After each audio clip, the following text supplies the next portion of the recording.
towards the highway that takes you from EG up to San Luis Obispo through Edna Valley, an alternate route to the 101, a 1,500-mile freeway that goes from Los Angeles all the way up to the state of Washington.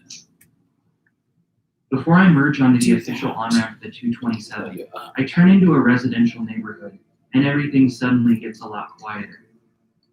As trucks behind me continue on the state route, I turn up a steep street surrounded by wooden fences. I expect to be able to keep driving, but the top of the street turns into a cul-de-sac, and I realize that the only way out is to turn back around, the way I just came from. In the 10 seconds that it takes me to make a U-turn, I see a man emerge from the driveway next to me. He's short, in his late 70s with white hair, glasses, and a mustache, and wearing a light-colored t-shirt and sweatpants. It's almost 2 p.m., but he looks a little disheveled, like he just got out of bed. He stands there and watches me closely as I turn back down the steep street. I don't say anything to him. I'm not here to cause trouble. It seems unproductive at this moment. But I do turn and make eye contact with him before I drive off. It's a brief mutual acknowledgement. We've never met, but I know exactly who he is, and he knows exactly why I'm driving by his house. This is Ruben Flores, Paul Flores' father. And this is the house the Flores family moved into in June of 1992, when they left their home in Torrance. I'm still buzzing from the encounter a half mile later when I pass a blue nautical-themed house near the village. In the driveway, Mike McConville is working on his van, and his girlfriend, Susan Flores, is climbing into her car. Just seconds after their house is out of sight, I make eye contact with a striking blonde college student with dark, friendly eyes. This is Kristen Smart, on the infamous billboard in the Arroyo Grande village. I park in front of a nearby coffee shop and stop to think for a minute. It's the first time I've given this particular thought any serious consideration. Ruben and Susan Flores are both still living in the houses they lived in back in 1996, at the time that Kristen went missing. Addresses that have been printed in newspapers, whose curbs have been the site of numerous candlelight vigils and protests. They're easy to find online. Their son, Paul Flores, has lived in the South Bay since late 1996, and their daughter lives 1,000 miles north. Like I said, the family only moved up from Torrance in 1992, and almost all of their relatives still live there today, except the two of them, in the two separate houses they were living in, on May 25th, 1996. Their lives have been anything but peaceful here. With a population of just over 15,000, most people in town know who they are, where they live, and what they've been accused of. When locals approach them, they often end up being asked to leave by police minutes later. I'm sure they both know the AGPD phone number by heart now. They spend days looking out their windows, waiting for someone to approach their front doors, a camera sitting on their windowsill at all times, ready to threateningly take pictures of anyone who gets too close. If you think my run-in with Ruben was a coincidence, you can find him on Google Street View, giving the same intimidating stare down to the Google car. So when you're in your 70s, your nearest family member is 200 miles away, and the residents of your neighborhood are constantly eyeing you with suspicion. Why would you not move somewhere else? Anywhere else? Sitting in my car in front of this coffee shop, I can only come up with two reasonable options. The first is that they love Arroyo Grande. I mean, really love it. In spite of the lack of privacy, the tension they must feel every time they step into a grocery store, and over 2 decades of calling the police on passersby who stop for a little too long to tie their shoes. They sincerely believe that their quality of life couldn't be better anywhere else but this small, beautiful town. That, or they're afraid to leave, because they're protecting something.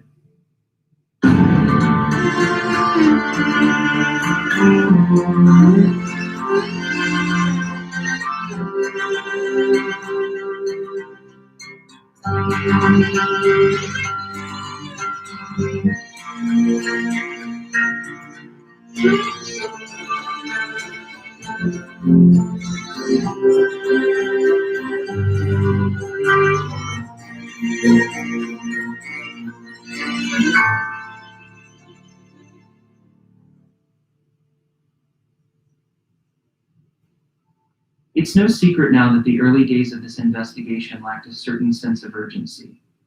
Even after searching Paul Flores's empty and clean Cal Poly dorm room, a room that 4 trained cadaver dogs alerted to the scent of human decomposition in, it takes the sheriff's department another 2 weeks to get a search warrant for the Flores family home in Arroyo Grande, and another week after that to serve the warrant. On July 22nd, 1996, when detectives show up to Ruben Flores's front door, Kristen Smart has already been missing for 2 months. The search of the home is short, but police end up seizing a black police baton hanging in the entryway of the house, illegal for private citizens to own. 3 separate Telegram Tribune articles about Kristen's disappearance, one hidden under Ruben's mattress, one hidden under Paul's mattress, and one from the kitchen, and a receipt from Cal Poly for room 128 in Santa Lucia Hall. Wow. The newspaper articles in particular seem really suspicious. Paul's name hasn't been released to the public yet, so they're not saving the articles as a memento because they mention him. But what's weirder is what the police don't do in this search. They don't bring cadaver dogs, even though they detected human remains on Paul's dorm room mattress. They don't bring a forensics team. And they don't ask to search any of the Flores family's vehicles. In fact, it's pretty much just a visual inspection of the house. A spokesman for the sheriff's department later claims that this is because they weren't actually looking for Kristen. They were only looking for her belongings, like her friend Margarita's dorm key, something that would directly tie Paul to her disappearance. The whole thing is surprisingly lax. Ruben calls Susan when the detectives show up early that morning, and she comes over and picks up Paul, and they both leave. What the investigators don't know at the time is that Susan isn't even currently living at the house with Ruben and Paul. She moved out back in April after filing for legal separation from Ruben, and has been living in her own rental property on East Branch Street, which she abruptly pulled from papers just a week after she had listed it for rent. Remember how Paul joked with his Cal Poly roommate that he took Kristen to his mom's house? And how he told investigators on June 19th that he needed to leave his interview so he could clean up some concrete at his mom's house? It flies right over everyone's heads because they don't know that Susan was living somewhere else at the time. If they had caught it, they might have requested to search that house too, because the inference you could make if someone is cleaning up concrete 2 weeks after a girl disappeared is that concrete first had to be either poured or broken just prior to June 19th. But they think that a rental property is just a rental property, so it goes unsearched for the entire summer. 2 months later, on August 28th, Susan Flores lists the Branch Street home for rent in the 5 Cities Times Press Recorder for $895 a month. The listing reads, immaculate 3-bedroom, 2-bath, stove, refrigerator, water, trash, softener, and reverse osmosis system included. $1,200 security, no pets. The ad runs until September 6th, but she apparently doesn't find a renter. So on September 27th, she runs another ad, lowering the price to $875 a month. At the exact same time, a young married couple are visiting the wife's mother, who also lives on East Branch Street, 8 houses down from Susan's rental. They just moved up from Cypress, California, to work at Sierra Vista Regional Medical Center, and are looking for a place in the area when they see that Susan's house has just gone up for rent. They apply and are accepted the same day. They move in on October 1st, 1996. The couple, Mary and Joe Lassiter, are in their mid-20s and raising Mary's 6-year-old son together. They love the house, with its large front windows that face the street, and the all-concrete backyard, which connects to their driveway. In fact, the only strange thing they notice after moving in is the postcards they start getting in their mailbox. Some from locals and some with Stockton return addresses, asking them to cooperate with police and tell their son to come forward. The Lasseters have no idea what the letters are about. On a warm Saturday in October, just a few weeks after moving in, Mary pulls her white Acura Integra up the driveway, where it intersects with the backyard, so she can reach it with the hose. While she's cleaning the car, something shiny catches her eye, next to the front driver's side tire. Something that will finally make this location a point of interest for the investigation. A single woman's earring with a dark reddish smudge on the back. Thinking the earring might be important, Mary picks it up by its hook and puts it into a Ziploc bag before showing her husband. She starts to suspect that it might be related to the postcards they've been receiving.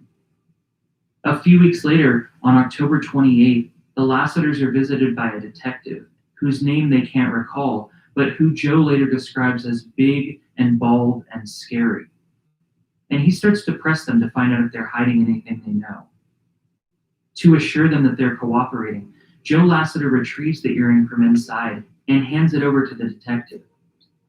Then, things get quiet for a while. Meanwhile, Paul Flores has spent the summer working at Miller's Unocal 76 station in Pismo Beach.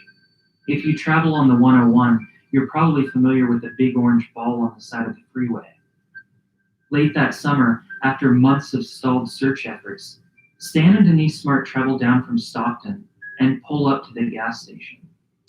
As Paul is filling up their gas tank with no idea who they are, Denise steps out of the car and introduces herself.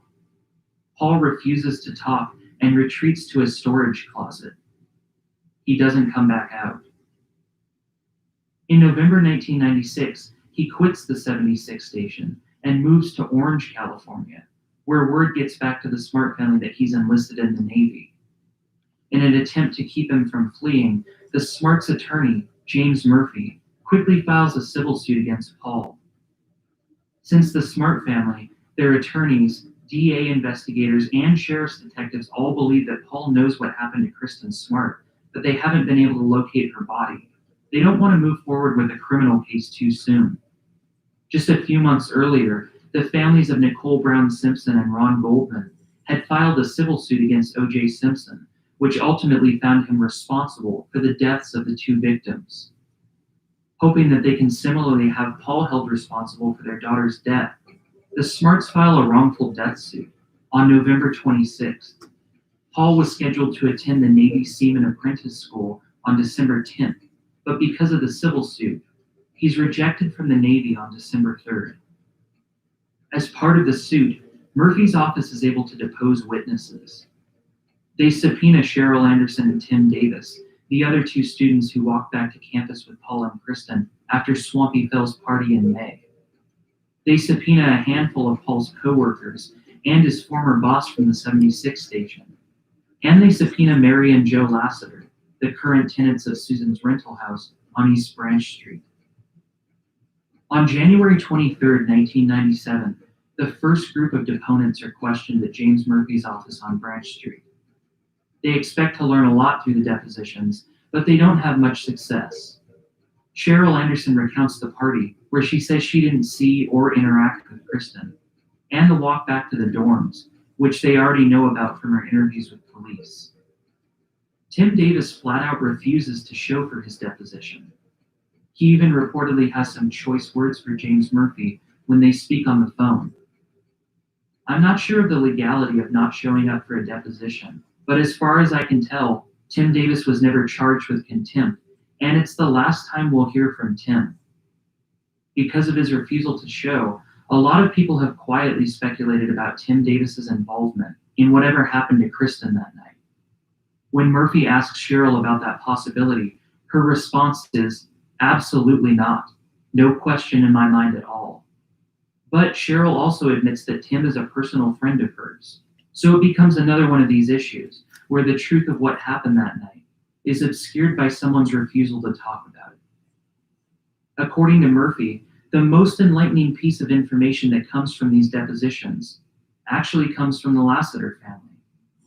They mention the earring that they found in their yard and turned over to a detective, and it turns out to be the first time that the attorney or the Smart family have heard about it. The detective who collected the earring, the one who Joe referred to as big and bald and scary, never informed the Smarts about it. After the depositions conclude on January 24th, Murphy puts in a request for the Smarts to view the earring to see if they can identify it as Kristen's. If it is, it's a huge lead. The sheriff's department doesn't respond in a timely manner. In fact, all of February 1997 goes by with no word. In early March, Stan and Denise Smart grow impatient and finally drive down to Slow from Stockton. They show up at the sheriff's department requesting to see the earring. It's only then, after a month of being stalled, that they're told the earring has been misplaced. The identity of the sheriff's detective who collected and misplaced the earring has never been released, so I can't get a comment from him. Instead, I decide to look for Mary Lassiter, and I find her, living in the same town as me, just 1.9 miles away.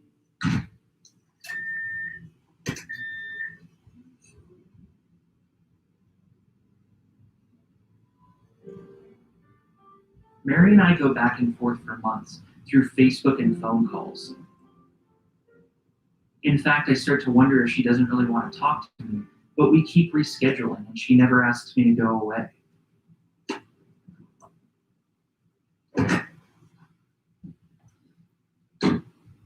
By the time it happens, I think we're both a little surprised.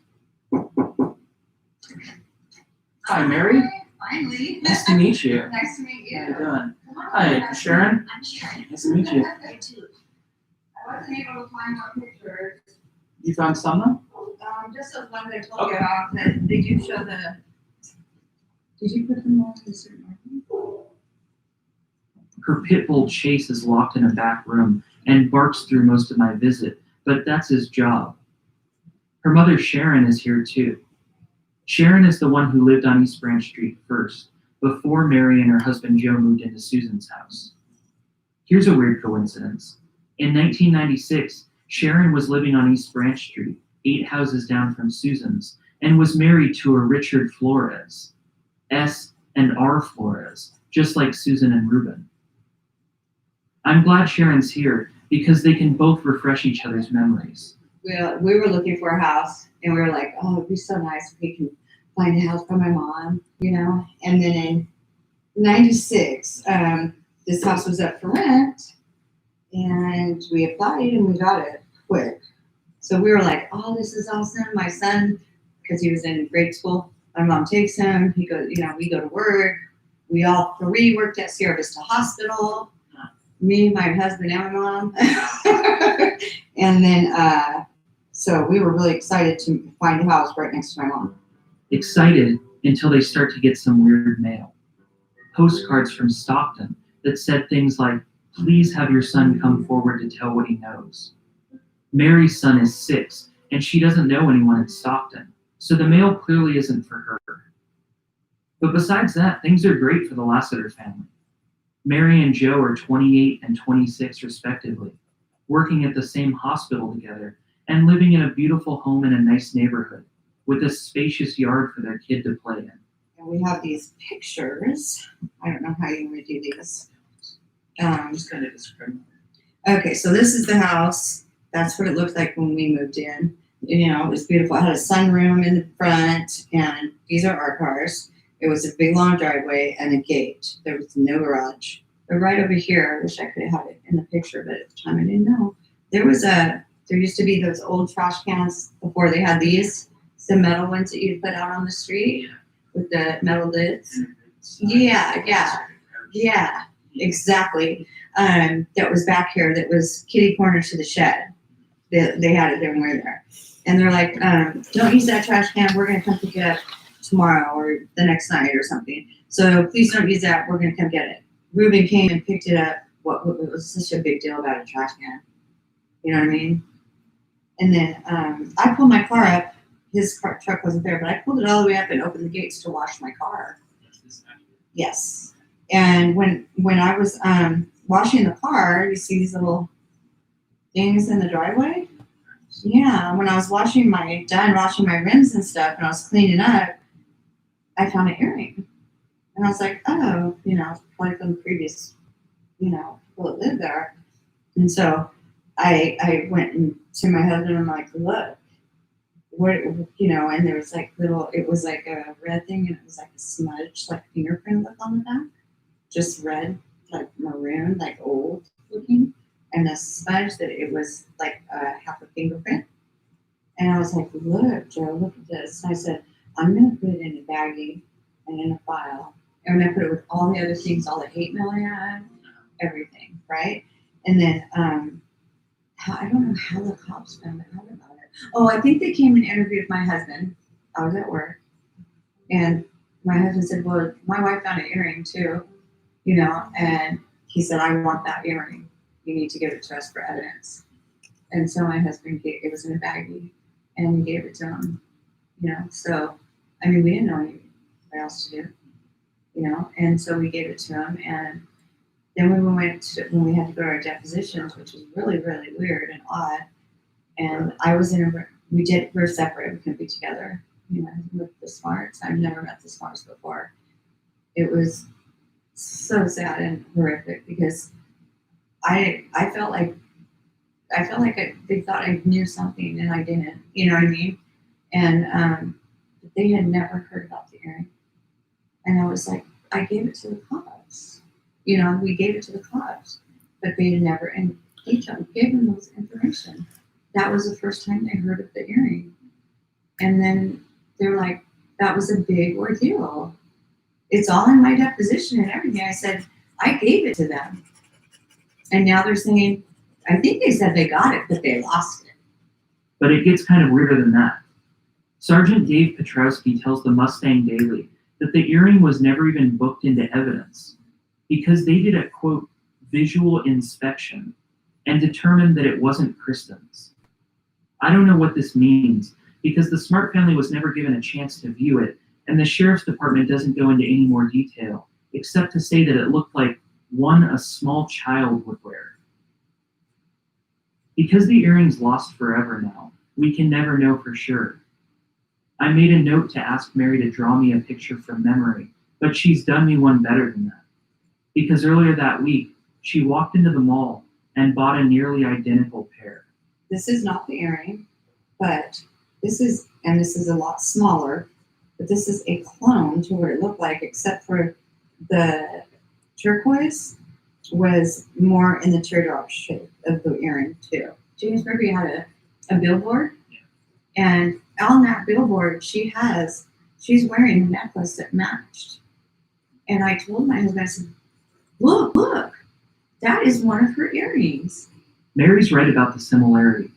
In the picture on the billboard in the Arroyo Grande Village, and many other from the same series of senior portraits, Kristen is wearing a necklace. Hanging in the middle are 3 silver pendants, each with a small blue-green stone in the center. It looks exactly like the stand-in earring she's holding in front of me. I'll clarify that whenever either of us describe the earring as silver or turquoise, we're actually describing the colors as opposed to the materials. Mary doesn't think that the earring she found was an expensive one, but something that a typical teenager would wear. The sheriff's department disagreed. Sheriff Ed Williams tells the Telegram Tribune that Mary's description of the earring, quote, is not supported by the many people who saw it, but absent having the earring, we can't disprove that. I read Mary an article from the Mustang Daily, where Sergeant Petrowski also challenges her description. Dave Petrowski does not believe the silver necklace in the photograph matches the earring.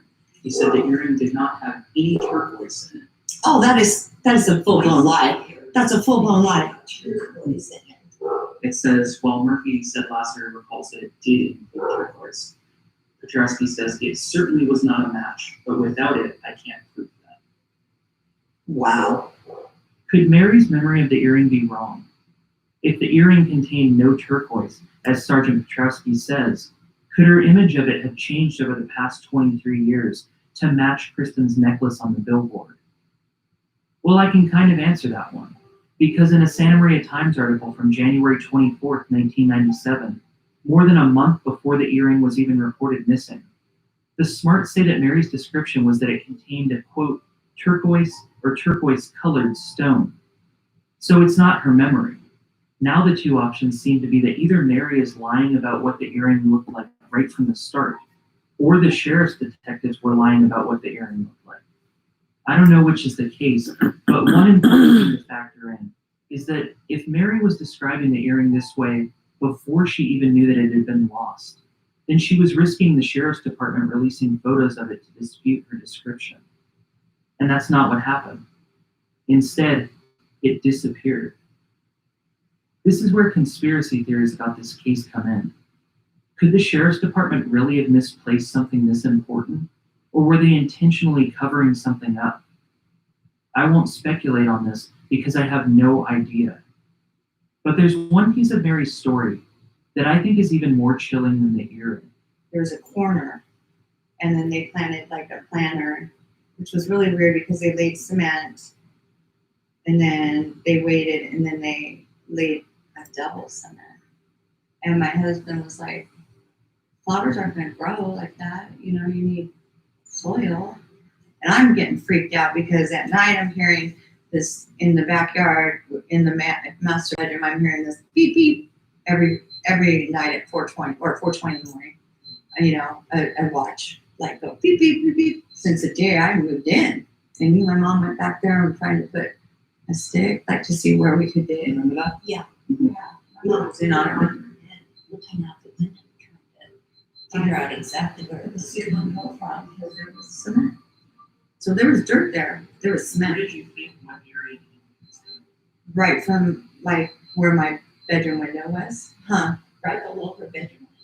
Yeah. And we were poking all around. It was a planter that they put in. According to the depositions of the next door neighbors, they saw these planter boxes being cut out of the existing concrete over the summer of 1996, after Kristen Smart went missing and before the Lassiter family moved in.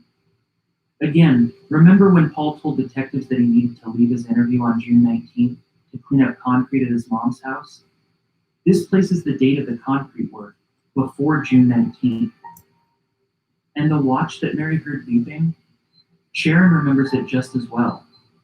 She occasionally spent the night with Mary when Joe was working overnight at the hospital, and both of them went into the backyard to find the source of the noise, crawling around the planter boxes on their hands and knees, pushing sticks down into the soil until they hit more concrete below to try to find a watch.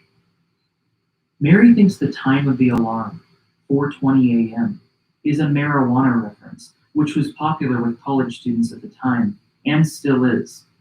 Otherwise, 4:20 in the morning seems like a very strange time for a teenager to set their watch alarm for. But I want to play you a clip from Denise Smart, which you already heard in episode 1. And she was working as a lifeguard, so she would try to get as many hours as she could at the pool. And of course, as the newbie, which hours are open? You know, the 5 and 6 a.m. hours. Well, I can't study that much because I have to go to work. I have to get up, you understand. I have to get up at 4:30 in the morning. It's like reprioritize. Curious of all, Mary says that eventually the watch battery died and the alarm stopped going off, which implies that it had probably been placed there not long before her family moved in. After cooperating with the detectives and attorneys, the Lassiter family are evicted from the house in early March, right around the same time the earring was lost. Because they have 30 days to vacate the premises, the Lassiters gave Us for doing the deposition, gave us an eviction notice. We didn't want to live there anymore anyways, you know, because of all the hate and everything. They should have told us in the beginning, you know, like if somebody passes away in a house, you're supposed to tell somebody, you know. They should have told us that information before we rented it, you know, and they were telling us, no, you can't let people come into this is our house. And then the lawyers told me and showed me that if you are a tenant there, you have right to let anybody come there because it's you're paying rent there. You know what I mean? Even though somebody else owns it, you have a right to let anybody come and check and do what they want. So after they did all this and they were treating us very, you know, hatefully and stuff, but I would have done it anyways. I'm like, what do I have the right that I can do? I was asking David Murphy, And I'm like, what can I do without getting in trouble? You know, because it's their home that I rent. They said, well, you were there. You can do whatever they want. And I had people asking me to let them do X-ray. I let them do that. I let them do whatever. I said, you guys can do whatever you want to do while I'm here. That's legal. I just don't want to get in trouble. So I let them do it all. I think they even brought dogs. On March 3rd, 1997, James Murphy's office organizes a search of East Branch Street house with Carta cadaver dogs and a geologist. The dogs search the attic and a crawl space underneath the home, but don't find anything. They do react, though, to the corner of the backyard where the aluminum garbage can used to be, the one that the Lasseters were asked not to use and that Reuben was insistent about picking up, right before Mary found the earring. The Flores' attorney dismisses this and says that dogs typically react when they sniff trash cans. But my understanding is that these dogs are trained to sniff out human-specific chemicals because they're often searching through garbage or landfills to find human remains. Regardless, their search turns up nothing. But the geologist does a ground-penetrating radar sweep of the backyard, and in his interview with police, he says he found some anomalies underneath the concrete on the west side of the yard, but was 85 to 90% sure it was natural and not man-made. However, he tells police he harbors a slight doubt because this is the first search he's ever done for a human body, and he didn't have the proper equipment for it. Also, he says he was troubled by pieces of broken concrete in the yard, which he was told were left over from work Paul and Reuben Flores had done the previous summer, and by stains on the west side of the house, which indicated that dirt had been piled up against it for a period of time, and splatters of dirt on the fence. Mary Lasseter has never been able to shake the thought that Kristen's body could have been in that backyard at some point. If she was there, I don't think she's there now. I believe that they probably put her. Do you feel like she was there at the time? Yes, I definitely do. The Lasseters move out in April of 1997, and rather than finding new tenants or selling the house, Susan Flores moves into it herself.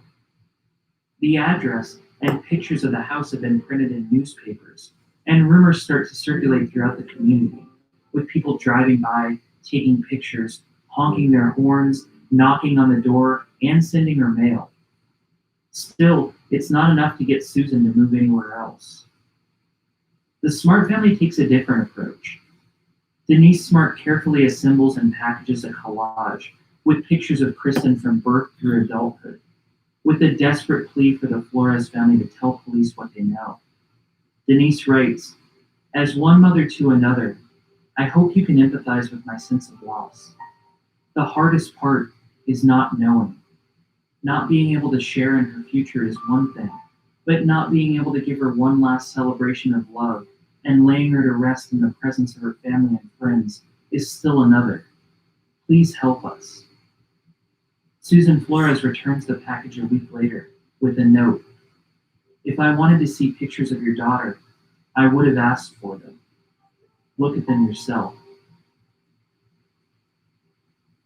So the sheriff's department didn't know that Susan was living in the Branch Street house in May of 1996 when Kristen went missing. So they never filed a warrant to search that house the way they did Reuben's. They didn't do any forensics at either house. They didn't ask to search any of the Flores family's vehicles.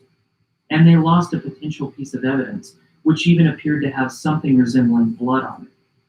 But still, the sheriff's biggest mistake, in my opinion, doesn't come until May of 1997, just before the one-year anniversary of Kristen's disappearance.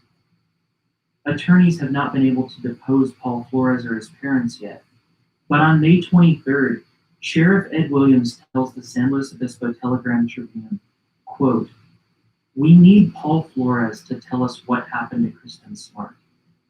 The fact of the matter is, we have very qualified detectives who have conducted well over 100 interviews, and everything leads to Mr. Flores. There are no other suspects. So absent something from Mr. Flores, I don't see us completing this case." It's a premature and resigned admission, and when Paul Flores is finally deposed on November 14, 1997, he takes the sheriff's advice Where did you attend high school? On the advice of my attorney, I refuse to answer that question based on the Fifth Amendment of the United States Constitution. What is the name of your father?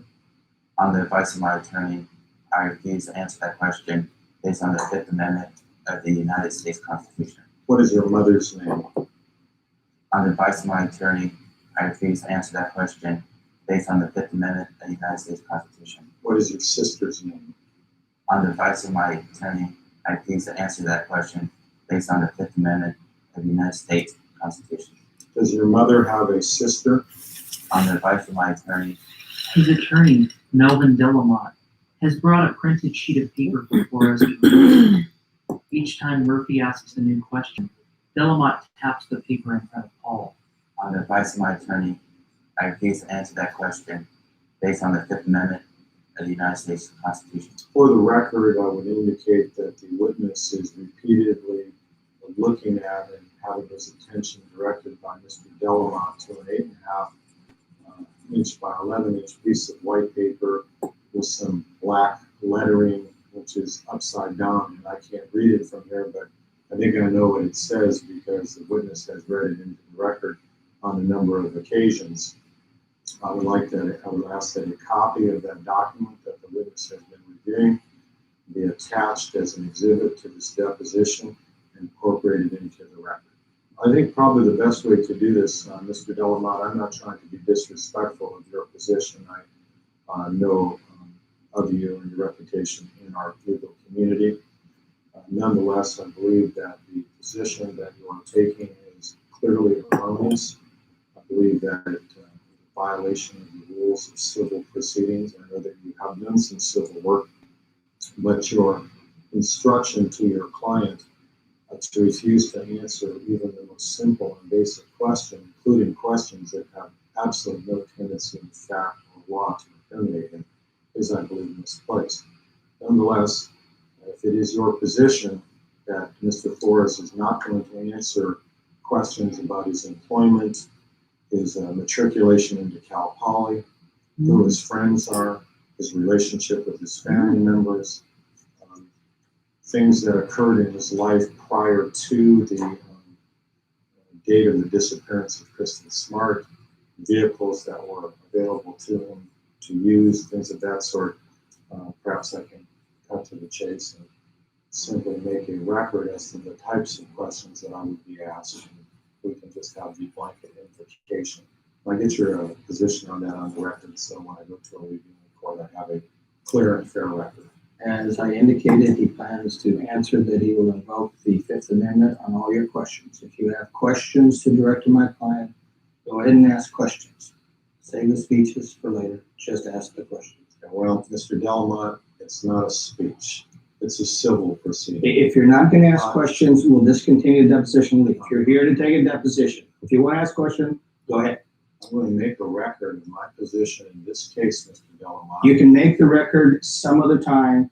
Ask the questions. That's what a deposition is for. Not to make a speech. You can make a speech to the court. You can do it in writing. You can do it orally. Ask the questions. We're here to answer the questions. We're required to do so. Ask the questions or we'll leave. It goes on like this for the entire tape. In May of '96, were you a student at Cal Poly? On the advice of my attorney, Paul refuses to answer a single question. It's pretty much the nail in the coffin for the case, for a while at least. 1998 moves by slowly, without any significant new developments. Denise Smart describes the investigation as a case without a lead agency. The Sheriff's Department says publicly that they're merely assisting Cal Poly, while Cal Poly says the case has been turned over completely to the sheriff. In July, Sheriff Ed Williams announces that he's leaving his position in August to take a new job with the State Board of Prison Terms, so the title of sheriff is passed off to a chief deputy until a new election can be held in November. It is objectively a mess. Even the governor of California agrees. On August 11, 1998, Governor Pete Wilson signs the Kristen Smart Campus Safety Act into law, which requires campus police to involve law enforcement in their investigations right from the start to avoid a situation like this from happening again. And it's well timed. Because on November 13th, 1998, another Cal Poly student goes missing. Rachel Newhouse is last seen leaving Tortilla Flats restaurant at 1051 Napomo Street to walk back to her house on Gerda Street. San Luis Obispo Police Department Captain Bart Topham's comments to Santa Maria Times are impossible not to read as a direct reaction to the way that Kristen's case was investigated. Quote, "From early on, we jumped all over this. That is the only way to put it. We were satisfied early on that Newhouse was not following her usual pattern. It was not normal." Rachel's case is never treated as a runaway. The police department acts quickly, and within a day, a trail of Rachel's blood is found on the Jennifer Street Bridge, a large structure that leads pedestrians over the top of the Amtrak station and into Rachel's neighborhood. San Luis Obispo goes wild with murmurs that the two disappearances are connected. College girls stop walking by themselves at night, and the normally quiet town starts to buzz with nervous energy. It erupts into full-blown panic when a third college student, Andrea Crawford, goes missing from her duplex in the Railroad District, a half-mile away from where Rachel Newhouse's blood was found. Rumors start to spread that a serial killer is on the loose in San Luis Obispo, but the town doesn't have to speculate for long, because a month after Andrea's disappearance, the killer confesses.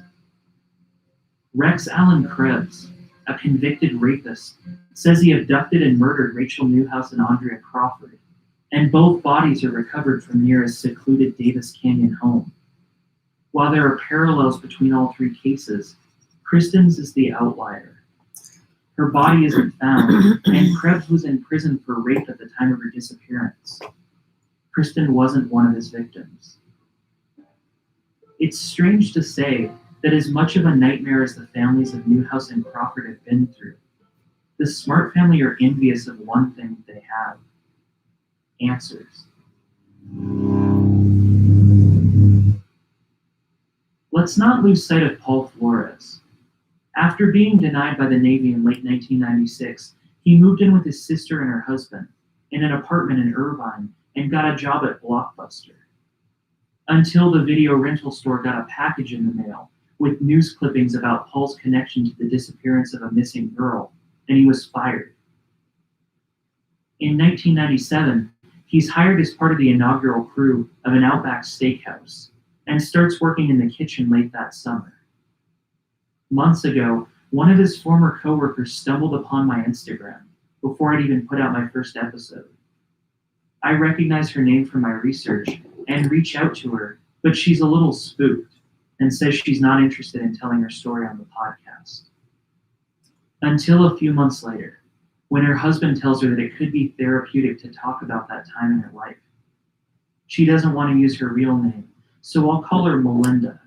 So that was just kind of my early party period, just kind of working in restaurants and not really having a whole lot of plans, just kind of saving up some money and being a kid, you know. The restaurant was just open, so we were on the opening team. He was in the kitchen and I was serving. So that's how I met him.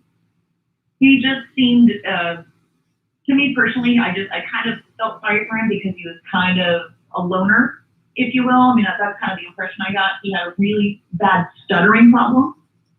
He had a hard time communicating, but like he just seemed genuine at the time. You know, just seemed like he was just kind of a nice, humble guy.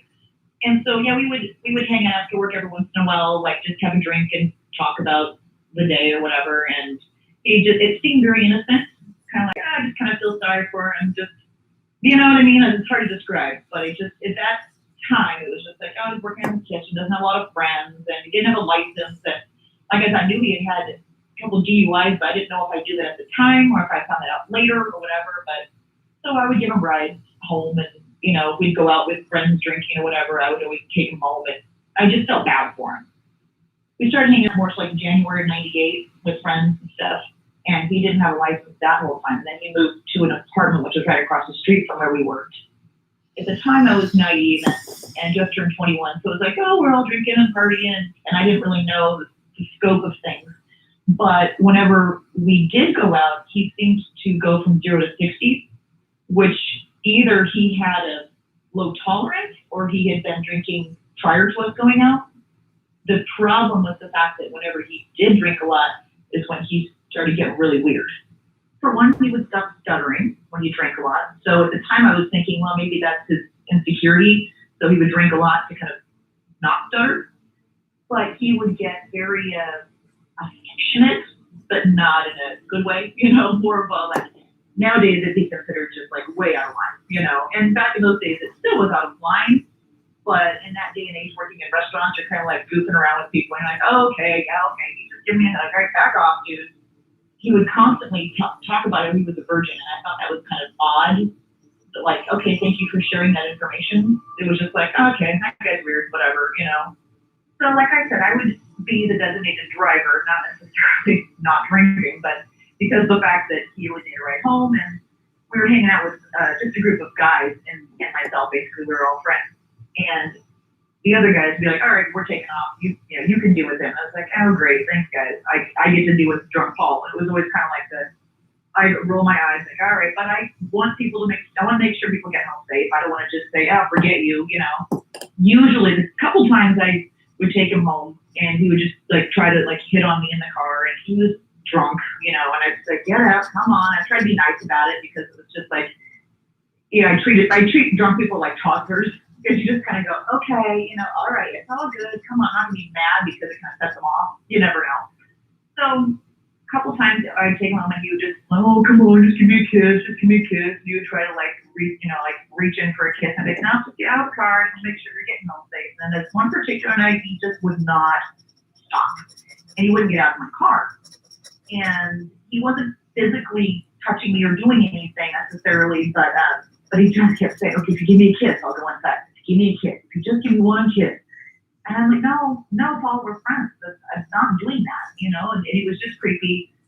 It got to the point where I was like, okay, what can I do to get you into the house besides physical anything, And finally I said, if I walk you to your door, will you please just go in the house? We're now at 3 a.m. And finally he's like, okay. And so I walk him up to his sister's apartment, and it's the second story. And we get up there, and somehow when he opened the door, and all of a sudden he just like picked me up, carried me inside. And at this point, like I said, I had no reason to be afraid of him. It was just like, oh my gosh, here he goes again. And turned around and shut the apartment door and locked it. And there was no lights on in there. And I was like, Paul, you better turn some lights on right now. I'd never been in there before, so I didn't know where the switches were. And he didn't it was like, there was a good pause, but it was enough for me to go, okay, this is really weird. This is not normal, even for him. So I said, you better turn some lights on right now and let me out, or I'm going to scream. Apparently his sister was home. I don't know. So like I said, it was 3 a.m., so I was assuming she was asleep. And so he turned the lights on, and then he tried to get me to go into his bedroom. I was like, no, I'm leaving right now. I told you I would walk you up here, make sure you were safe, and I'm out of here. He goes, oh, just come into my room. I want to show you my liquor bottle collection or something like that, mini bottles. And I'm like, no, I'm flat out not going into your room. Let me out of here. So eventually he unlocked, the apartment door, and I left. And it was just so strange because I was like, okay, that was really uncomfortable. Like I said, he would get drunk and do weird things, but I would just laugh it off.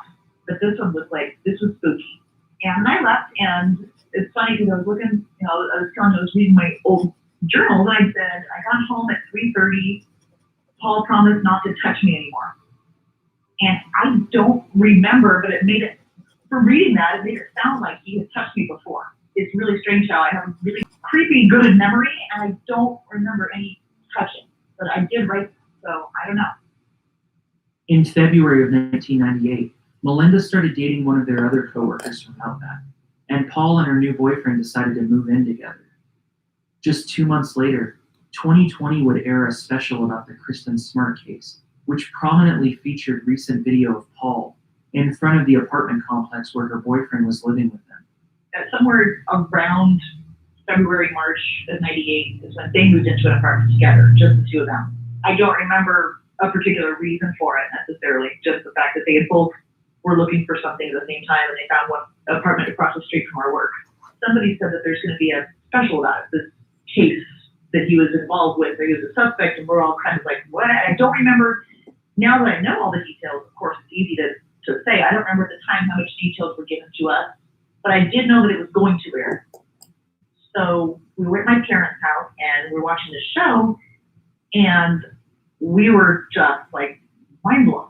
Just, a couple months previous, where he, locked the door behind us in his apartment, and I thought, oh my gosh, like I could totally see this happening. That was my first reaction was, yep. Like everyone goes, oh my gosh, this person would ever do such a thing. I can't believe it. It was like, oh, makes a lot of sense now. They were so creeped out by the 2020 episode that her boyfriend didn't want to go home to his apartment that night, where Paul was. In fact, he took the opportunity to move into Melinda's apartment so he wouldn't have to be alone with Paul again.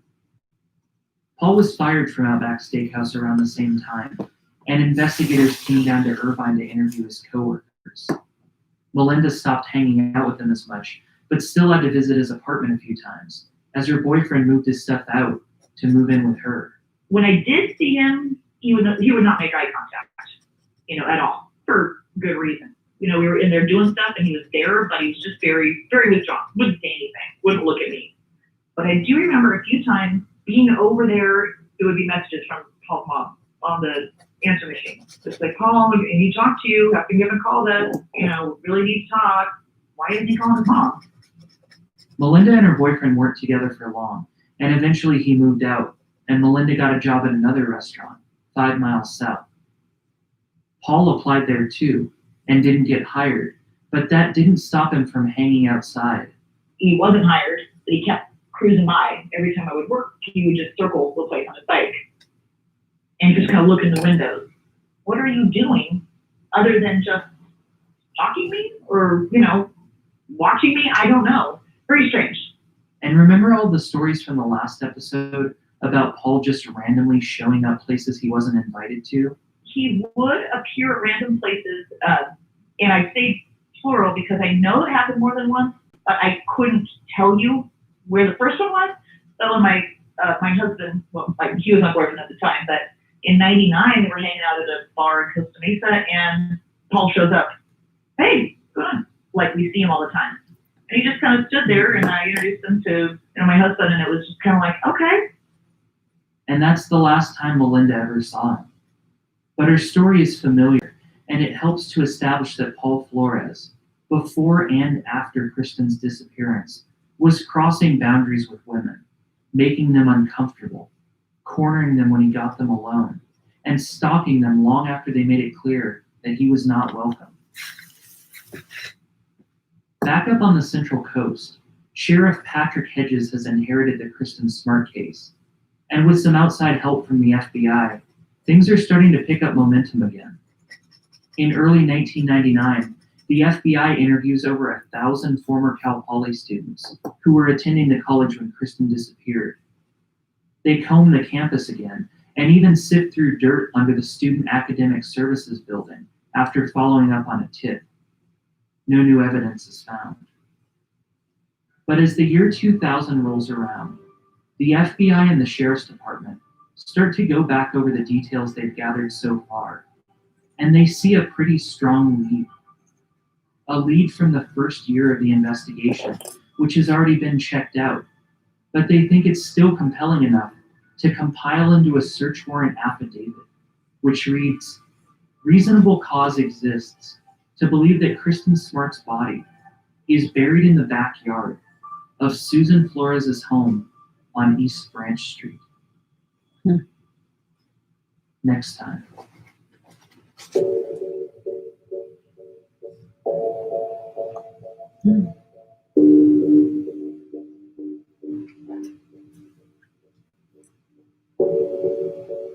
You've been. A note from the Smart family. The statute of limitations in this case has expired on everything except murder. Anyone who comes forward with information will not be charged with any crime.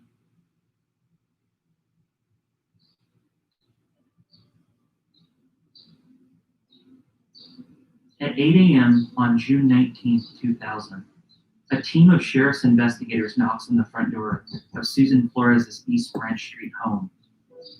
With them is a group of FBI evidence response team members and a search warrant, drafted by an FBI special agent.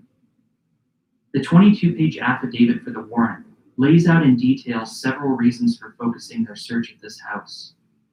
First, Paul Flores admits to being the last person with Kristen Smart on the night she disappeared.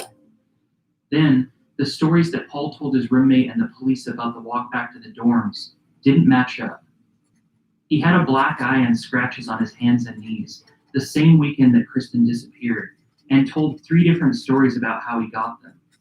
He even admitted to lying to police about the first story so he wouldn't sound like a klutz. Then, Carta cadaver dogs alerted to the mattress, telephone, and wastebasket in Paul's Santa Lucia Hall dorm room for the sin of human decomposition. Through all of the 3-story South Mountain residence halls, which each house about 600 students, Paul's was the only one that the dogs alerted on. Then, Susan Flores' next-door neighbors deposed that they saw Paul and Ruben doing construction work in Susan's backyard, not long after Kristen went missing, and afterwards said that they saw new lattice work and a series of planter boxes, which had been cut out of the existing cement in the backyard.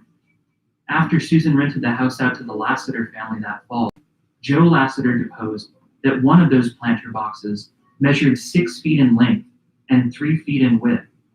And he says he couldn't get flowers to grow in it because after 6 inches of soil, he hit a second layer of cement.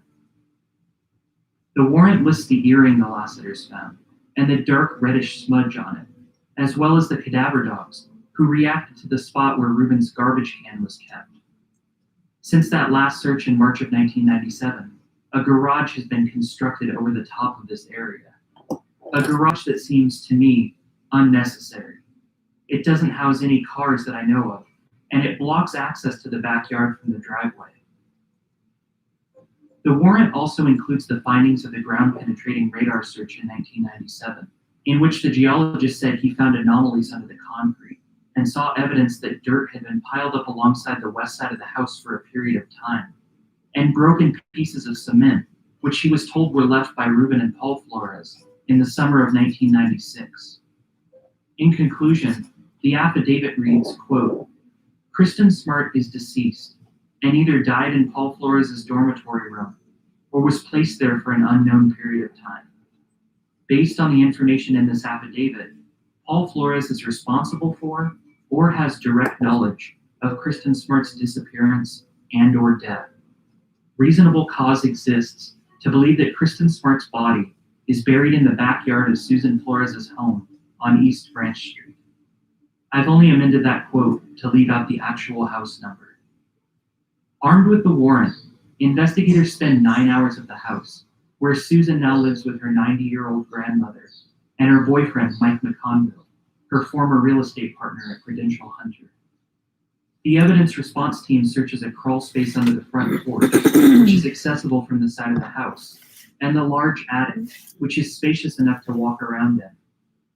The warrant gives them permission to search all rooms and buildings, outbuildings, garages, yard areas, trash containers, storage areas, and containers used in connection with or within the curtilage of said premises and buildings for the following property. 1, the remains of Kristen Smart's body, and 2, clothing and personal property of Kristen Smart. At 5 p.m., they wrap up the search. Because they're using more advanced ground-penetrating radar than the 1997 search, they determine that it's not necessary to dig up the concrete. But the GPR results are ultimately inconclusive, and the moment they leave the property, the search warrant expires and the property can never be searched again without a brand new reasonable cause. It's the start of a second nightmare for the Smart family. On the surface, at least, law enforcement seems to have exhausted their leads, and with no new developments to report, the rest of the year 2000 passes without any mention of Kristen Smart in local newspapers. It seems like the community is starting to move on with their lives and forget about their daughter. Sometimes help can come from the most unlikely candidate, and the candidate is about to pack up his van with everything he owns and drive 2,561 miles across the country to make sure that nobody forgets about Kristen Smart, especially not the Flores family.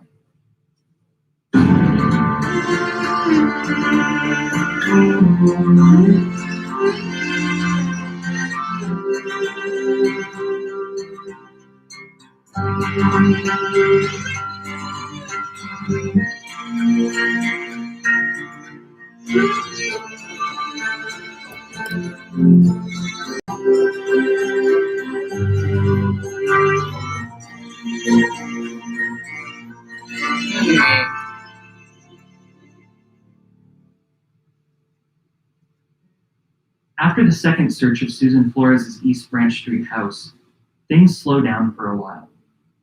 In May of 2001, the Smart family hosts a celebration of life for Kristen at St. John's Lutheran Church in Arroyo Grande. A reception follows at the Shorecliff Lodge in Pismo, which is attended by over 100 friends and family members, dressed in Hawaiian attire and sharing memories of a girl who loved the ocean and traveling the world.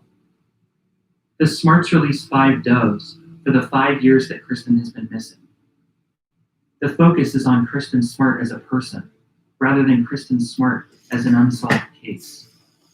But Sheriff Patrick Hedges speaks last and assures the audience that they won't give up on solving it. When I hear stories like this, it frustrates me to no end that I'm in the future, with the knowledge that Hedges will be the second sheriff to retire without closing the case. A baby born on the day of Kristen's celebration of life in 2001 would have headed off to college this fall.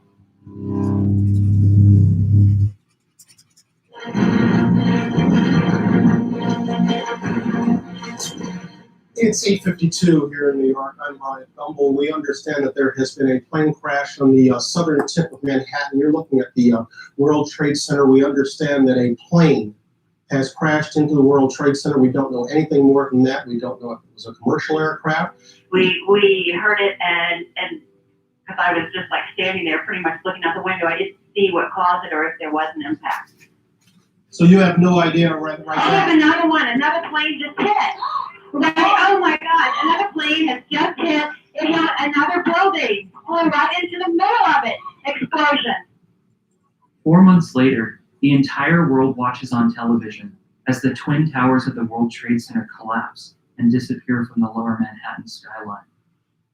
In Charlotte, North Carolina, a 6'5" healthcare supplies delivery driver named Dennis Mann is watching the broadcast on a small black and white TV in his empty apartment. Everything he owns is in the back of his delivery van. He's about to head to San Luis Obispo with the blessing of his employer to look for Kristen Smart. After sitting to absorb the shock of what's just happened in New York, he unplugs his TV and sets out across the country. Dennis isn't an investigator. He's not in law enforcement or forensics. He's not even a psychic. Dennis is just Dennis. Well, I had a long day of travel. I got home. I said, oh man, I need to sleep some. So I just woke up like a half hour ago. Dennis's interest started with another case. A girl from his hometown named Kristen Modafferi, who moved to San Francisco for college, where she disappeared on June 23, 1997. Dennis looked up her parents in the Charlotte phone book and asked their permission to go to California to look for her. At the time, he had no investigative experience. I always wanted to do something big in my life. I was an independent contractor for Apria Healthcare. They would deliver hospital beds and oxygen tanks to their patients. It was so busy, they just said, Dennis, just show up here every single morning. And I ended up working for them for a couple of years, just making deliveries. And then when Kristen Modafferi was abducted, I wanted to go out and look for her in San Francisco. The manager of Apria, his name is Kevin Bacon, he said, Dennis, go find that girl, and when you come back, you have your job day one, so you just go find that girl. I still have my job waiting for me. After spending some time, a serious effort to get answers out of the Flores family. It was a day after 9/11, and I'm driving cross country in an unmarked 16-foot white van. It was on his last leg, and it actually broke down. He buys a 1991 Buick Century to finish the trip, which rumbles and groans when he makes turns.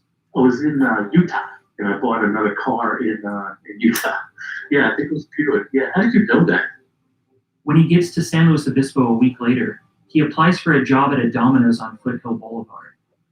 It's staffed by a handful of Cal Poly students and a 41-year-old Dennis who asks his coworkers on his first shift, "Hey, you guys know about Kristen Smart?" And not only that, every time I had a delivery to the dorms, it wasn't only pizza delivery, I was also asking the kids if they heard anything about Kristen Smart. As soon as he settled in, he drives his Buick to Arroyo Grande on October 25th, 2001, and pulls up to Susan Flores' East Branch Street house for the first time. This is naive, but I didn't have any contact with the Flores before this. My initial thought was to go knock on the door and sit down and see if I could just talk to him. He knocks on the door, and Susan's boyfriend, Mike McConville, answers. Mike answered the door and said, "Hi, my name is Dennis Mayer. I hope I can talk to you about Kristen." He goes, "Let me see some ID." And so at the time, I had just gotten a new driver's license in Charlotte. And so I gave Mike my old one. He goes, "Can I make a copy of this?" I said, "Sure."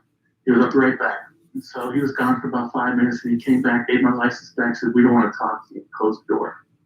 The denial isn't enough to dissuade Dennis, and he goes back 5 days later. This time, Susan is home, and she calls the Arroyo Grande Police Department. 2 officers show up and ask Dennis to leave. While they're standing on the sidewalk next to Dennis's car, Ruben Flores shows up and goes into Susan's house. He comes out a minute later holding a camera and starts to take pictures of Dennis. Dennis asks the officer to stop Ruben, but he's told that what Ruben is doing is not illegal because they're standing on a public street. This is the exact moment that an idea starts to form for Dennis. As long as he remains on public property, he can take pictures of the Flores family too. And he does. Every day he parks at the curb in front of Susan Flores' house and waits to get a good picture of her. I would build a website in my car, and then I would drive up to San Luis Obispo to the internet cafe up there on Foothill Boulevard. This one you had to plug the computer with the cable to the wall there. And then I would upload to the server. He launches a website, which he calls sonofsusan.com. I named it Son of Susan because it was Susan Flores, her son was Paul, and the son of Sam was that famous murderer in New York, so it was a takeoff of that. And he starts to write a book with the same title, which he posts on the website 1 chapter at a time. Right in the middle of a paragraph, he'll insert a parenthetical that breaks the fourth wall. "I've been here for an hour so far, and no police cars, which is a bit surprising. Arroyo Grande police just showed up again. The officer was very sympathetic, but did ask that I consider the wisdom of sitting right in front of the Flores residence. I told him I plan on staying right here, right square in front of their home. I will be here a lot in the coming months." Dennis also travels down to Orange, California over Thanksgiving and hands out flyers in the neighborhood where Paul is now living with his sister and her husband to inform neighbors that Paul is a person of interest in the disappearance of a girl. The Flores family and their attorneys call it harassment. It raises some interesting questions about vigilantism. Where is the line? If you're not actually taking the law into your own hands, but simply annoying people, is it okay to do? What if the agency who's supposed to be investigating the family is moving very slowly, losing potential evidence, and publicly tipping off the only suspect that as long as he refuses to talk, he'll never be tried? Then is it okay to bother his family? I don't know the right answer, and I think my mind would change based on whether I was the parent of the missing person or the parent of the person who was accused of knowing what happened to her. But Susan Flores finally has enough. On April 27, 2002, she calls the police on Dennis again. When an officer arrives, Susan comes out to talk to him, and because she's in public, Dennis starts to take photos of her, the same way Ruben did to him months earlier. Susan rages and tackles Dennis's 6'5", 250-pound frame to the ground. She pushed him aside, she jumped on me, so I went right down to the ground, and he quickly had her up and handcuffed her for assault. So I took photographs of Sergeant Sanchez handcuffing Susan Flores. They're posted on his website hours later. But while the cops are talking to each other across the street, Dennis has one last exchange with Susan. So they had her in the back seat. They didn't cuff her arms behind her. She had her hands cuffed in her lap, basically. and they had her in the back seat, and the window was open. And that's when Susan, she reached her hand up out the window and like pointed at me and went, pow. And then she goes, yeah, Paul killed Kristen, and he also killed that Malafini girl too. She didn't know how to pronounce Malafini, so she said Malafini. It's confirmation that the Floreses are paying close attention to Dennis's website. In May of 2002, Paul Flores is sentenced to 8 months in jail for violating his probation by drinking alcohol in a bar in Costa Mesa. The terms of his probation require him to abstain from alcohol for 3 years, now that he's been pulled over for drunk driving at least 3 times since 1996. He's set to begin serving his term on May 31st, so Dennis shows up at the Santa Barbara County Jail with his camera to get more pictures for sonofsusan.com and to hand out flyers to other prisoners, when he's informed by a guard that Paul checked himself in 1 day early, specifically to avoid Dennis. So the website is working. In July 2002, Susan Flores finally files a restraining order against Dennis. The declaration reads, quote, "Defendant Dennis Mann is an individual who has taken a personal interest in the disappearance of Kristen Smart and has conducted a self-styled investigation into the matter and has done so with increasing aggressiveness and hostility. As is evident by his efforts and a website he maintains, the defendant is simply consumed with his investigation, notwithstanding the fact that he apparently has no official capacity. The defendant reportedly A, bears no relationship with the family of Kristen Smart, never knew her, and in fact lived 3,000 miles away from San Luis Obispo and the Smart family at the time of the disappearance. B, works for no law enforcement agency, and C, possesses no license, education, nor specialized training to conduct investigations. The defendant is a physically imposing person. His persistent appearances in the lives of my family members and myself, his attempts to incite physical action against us, either involving others or himself, and his threats of continued harassment and escalating efforts in that regard, has placed us in a state of vigilance and created great distress in our personal lives." A month later, a judge orders Dennis to stay 50 yards away from Susan Flores, Paul, Ruben, Susan's boyfriend Mike McConville, Paul's sister Irma Linda, and her husband. Undeterred, Dennis moves his campaign north to the Cal Poly campus, where he marches with a huge sign that reads, "Dig up Susan Flores' yard," and a notebook to collect signatures for a petition. Local news doesn't know what to make of him. He's referred to as an amateur sleuth and a strange Samaritan in articles. Reporters can't seem to make sense of Dennis, with one piece in the Slow Tribune describing him as crazy and bizarre, and he's regarded with strong suspicion because he hasn't asked the Smarts for any money, and no one can figure out why he's doing this all in the name of a girl he never even knew. His methods are certainly unorthodox, hosting treasure hunts for buried cash and drawings that use the name of Paul's gas station coworkers, but it's effective. His Facebook group, Find Kristen Smart, currently has 9,600 members who still discuss the case regularly. Dennis becomes a thorn in the sheriff's department's side too, particularly Steve Bolts, who is the lead detective on the case and will later be named undersheriff. When Dennis questions Bolts about why Susan Flores' backyard wasn't dug up in 2000 to fulfill the warrant, Bolts apparently tells him that investigators took a vote, and while he voted in favor of a dig, the majority decided that digging up the concrete would be too costly. I say apparently because once Dennis shares this information on sonofsusan.com, Bolts denies ever having said it. So you can decide who you believe. Bolts claims that the search warrant didn't authorize a dig, and the vote taken was whether or not to apply for a second warrant to do so. So Dennis emails the FBI agent who wrote the warrant, and the agent's response, which Dennis proudly displays on his website to this day, reads, quote, "The first warrant authorized a dig. I know this because I provided most of the info for the warrant. I forced the warrant on a skeptical police force. I was told the officers present did not want to pay for repairs in case the search turned up nothing. That was a lost opportunity." That was a lost opportunity. Meanwhile, for every year that passes without the case being closed, Paul Flores is continuing to live a fairly normal life and meeting women in Southern California who have no idea who he is. One woman who I spoke to recently even dated Paul for a few years and might be the only real girlfriend he's had. Looking back now, she feels like all of the signs were right in front of her, and on more than one occasion, that Paul was on the verge of confessing something big. I dated Paul early in my 20s. He seemed like a nice person in the beginning. There was something always odd about him and his family. There was always lots of secrets. He didn't have very many friends. He drank too much. He was physically and verbally abusive. Just not somebody you want to be around. His parents were paying all his bills. His dad said, "So this is the girl that you're spending all your money on and paying for dinners? Why don't you make her pay?"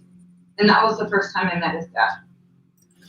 There was times where he was obviously intoxicated, and he very often would tell me he had something he has to say, but he was so intoxicated that I couldn't really, never got an answer. He always said he had something to tell me. I thought it was like he was being unfaithful. And he was just like, "What do you have to tell me?" And then he would always like just pass out and never tell me. There's a couple instances when he was drinking and stuff, like we were horse playing once, and then he like took it to the next level and he had like a butter knife and he like held it to my neck and I was screaming, and my roommate actually kicked down the door to make him stop. And seeing and experiencing the things that I experienced, I very much think he is capable of it. He's a liar, he's an alcoholic.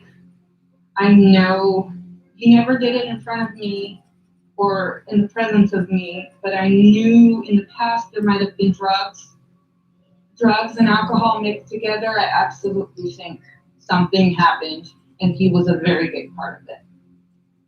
From experience, there was many incidents where he got intoxicated around family and friends and would just exhibit really odd behavior. He was really inappropriate with a lot of my friends and family when intoxicated. Whether somebody helped him or not, I don't know. I think maybe the parents do play a part in it. They are pretty active in his life. They pay for everything for him. But I do think that the parents know something, and they're very close-lipped with the information that they do have. They don't let anybody in. We went to his mom's house, and we walked around the neighborhood. I even remember saying, "Oh, why did someone put this huge billboard right next to your mom's house? The Kristen Smart one." And I remember that really, like, who would do that? That's so rude. And I never knew anything until afterwards, which I didn't know the story, but she said that her backyard got dug up because they were remodeling. They never mentioned it was because of a police investigation. But that was a very short visit. It was not comfortable at all. When we broke up, I had got my first laptop on my own, and I was really excited, and I Googled everything, and I started Googling all my exes, and when I Googled his name, all this Kristen Smart stuff came up, and kind of everything fell into place and made sense. And when I called my family and told them, they were in agreement with me that something was always like odd about him and off. But they respected me enough never to say anything in front of me. But they could see the pieces lining up. It kind of made sense. Even when we broke up, he had called me. Obviously, he was either drinking or had something to tell me. He was crying, but I heard his mom in the background tell him to hang up the phone. "Oh, hang up that phone." So I never found out what it was that he had to tell me. In 2005, the Central Coast plays host to one of the biggest media trials in history, when Michael Jackson is charged with molesting a minor, and the proceedings are held at the Santa Barbara County Superior Court in Santa Maria. Cameras are on every street corner, and Dennis Mann is there for it, with a huge banner now held up by two symbolic shovels, which reads, "Dig up Susan Flores's yard." I have to stay 50 yards away, no problem. I'll just stay 60 yards away.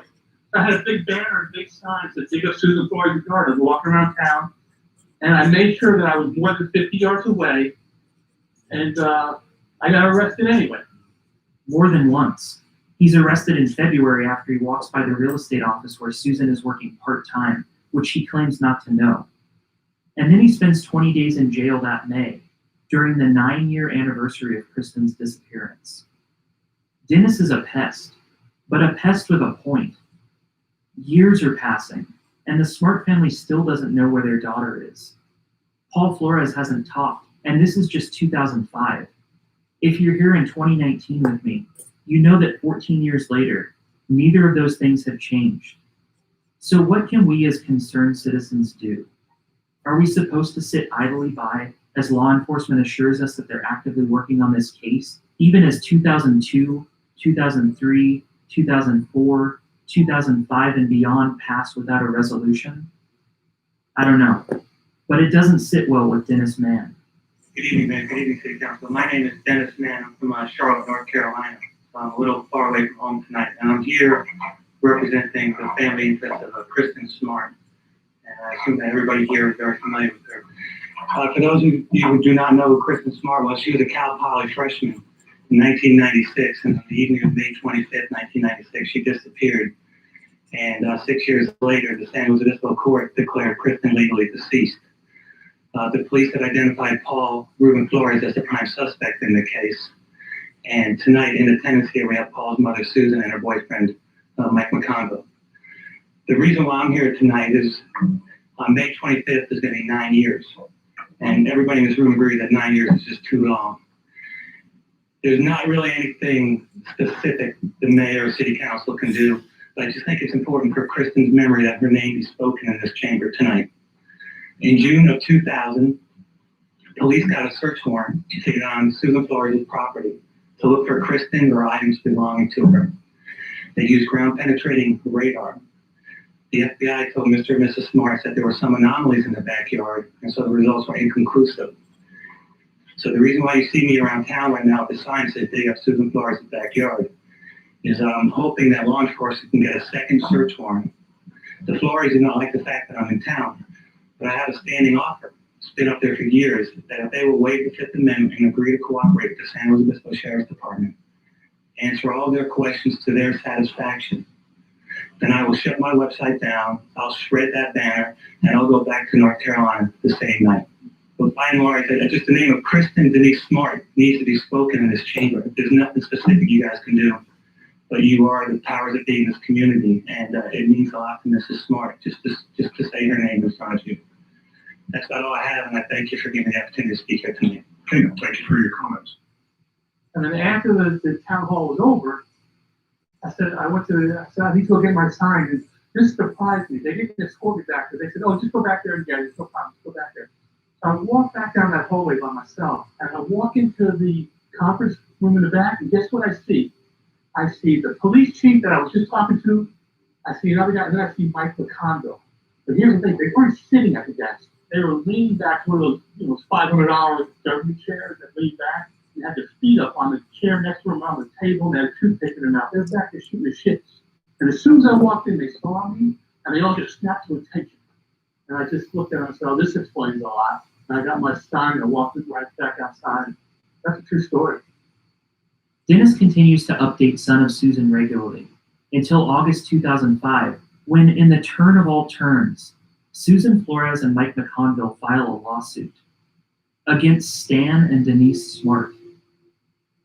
The suit charges that Dennis is acting at the behest of the Smart family, and that Stan and Denise are therefore legally and financially responsible for the Flores family's severe emotional distress and lost income.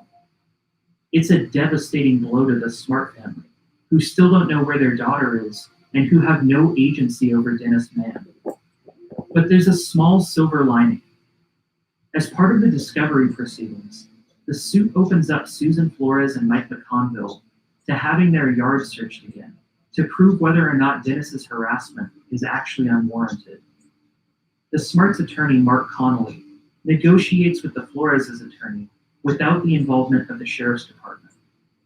They fly in a ground-penetrating radar expert from Denver, Colorado, and on March 31st, 2007, he meticulously combs the concrete. He finds a few anomalous features that he can't identify and notates the locations. When he's finished, he flies back to Denver, and a few months pass before the SMART's attorney is able to negotiate, having a small portion of the concrete excavated to follow up on some of the findings. On May 22nd, a crew digs up the concrete, and the next day the Santa Maria Times runs an article that begins, 11 years after Cal Poly freshman Kristen Smart disappeared, her family has finally ruled out one of the long-rumored locations of her body. When I read this article last fall, I almost stopped my research right there. Denise Smart is quoted as saying, "There's a sense of relief that the backyard is now crossed off." But what Denise doesn't know at the time is that the excavation crew wasn't given permission to dig up certain parts of the yard, including There was a 6-foot by 3-foot planter that was filled with plants and rock. Based on our agreement with the attorneys, we could not alter or get into that planter, so that was not able to be searched by GPR. And that was of some concern to us. That's Brenda Gillen, a journalist who was present for the entire ground-penetrating radar search in March 2007, and who took meticulous notes for an article she was writing about Professor Lawrence Conyers, the radar operator. Notes which she's kept. If you don't mind, I'll just kind of read through these. This is kind of a rundown of what I thought were the salient details. We spent all day in Susan Flores' yard. The people present there, according to my notes, were me, Larry Conyers, Mark Connolly, a videographer whose name I do not know, and 2 helpers. Also present were Susan Flores, her boyfriend, and Ruben Flores. It was a tiny yard on a hill, that the yard was nearly completely covered in concrete. The yard was very cluttered with tools, furniture, and debris. All of that had to be moved multiple times throughout the day so that the ground-penetrating radar search could get a clear view of what was underneath. Initially, there were 3 areas of interest that Larry found that he called anomalous features, and 2 features of higher interest, one near the planter and one nearby. There is no conclusion on whether a body is buried there. I think it's possible that it could have been missed. This investigation was bungled so badly that I believe it was a month before any real law enforcement was brought in. It was 2007, which was 11 years after her disappearance, that Professor Conyers and I were there. In that time, I think it might be reasonable to assume that had a body ever been in that location, it could have been moved. The other thing that is not in my notes, but I recall very clearly, is that Susan Flores wanted to make it known that she wasn't afraid that we were going to find anything. But Ruben Flores was quite frightening to me. He was watching us very intently the entire day. We could see him looking at us from inside the house. My gut feeling is the people who know where Kristen Smart is are Paul Flores and Ruben Flores. After our conversation, Brenda emails me literally hundreds of photos that were taken that day, which shows Susan's backyard in detail. After a year of research, it's a level of insight that I never thought I would have. I sent an email to Professor Lawrence Conyers, the ground-penetrating radar operator, just to see if he'd be willing to talk. And to my surprise, he tells me he'd love to. What should I call you? Are you Dr. Lawrence? Oh, Larry, you can call me Larry. And so why did they reach out to you? Well, because I'm the guy who wrote all the books on it. Larry's not speaking figuratively. He's the author of several textbooks on ground-penetrating radar and has degrees in geology, geophysics, and anthropology. He separated the patio into grids and then scanned the sections in 2D before rendering them in 3D on a portable monitor. It would be like mowing the lawn, back and forth, back and forth, back and forth, with a radar antenna that is very high resolution. and there was like a poured patio, as they're tall, and I've got some pictures and a map of it someplace. And there was some planting beds and not much else. So essentially every bit of area in the backyard that was open enough for us to move around in, we collected radar data. Except he wasn't able to search everywhere. Remember the side of the house where it meets the driveway? The spot where the Lassiter family kept their trash cans, where cadaver dogs reacted in March of '97? Susan Flores had a garage built on top of that spot in 1999.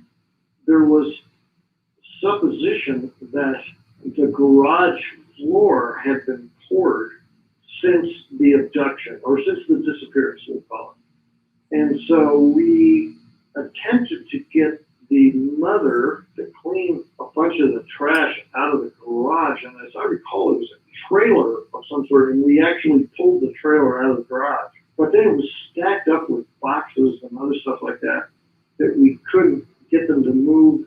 And so I did collect radar data inside the garage. And what we found was that when they poured the concrete in the garage, they put wire mesh in as reinforcing in it. And that really distorted some radar waves. We were getting nothing substantial through that wire mesh. So he wasn't able to read through the garage floor, and he wasn't able to search the soil planter boxes, the ones that were cut out of the concrete in the summer of 1996 before the Lassiter family moved in, because they were up against the retaining wall and surrounded by brick scalloping that made it impossible to fit his antenna in them, and Susan wouldn't give permission to alter them. He also explains to me that ground-penetrating radar can't exactly see through concrete like an X-ray, and it certainly can't image something like a skeleton. I mean, you don't get reflections off bones. I've never seen anybody ever show any results where bones themselves would produce radar reflections, because the bone chemistry and the bone mineralogy and the way it retains water is not that different than the surrounding ground, and therefore it does not give contrast like we would hope. What it does is show where parts of the soil have been disturbed, spots where the earth was dug down into and then refilled. And he does find a few spots like that under the concrete. And so up against that retaining wall, we found a trench that was small. It wasn't the size of the human body. It was maybe 2 feet long and half a foot wide or something like that. And we found 1 or 2 little point sources that would have been buried pieces of junk, I don't know what, beer cans or who knows what. And that was all we found in the backyard. Larry used a 900 megahertz antenna, and when I tell him that the first search of Susan's yard used 200 megahertz, he's appalled. The first radar operator might as well have been using a lawnmower. And the west side of the house, where the first radar operator noted pieces of broken concrete and dirt stains against the wall and the fence, Larry wasn't able to search there for some reason, which he can't recall. Actually, you know what? I think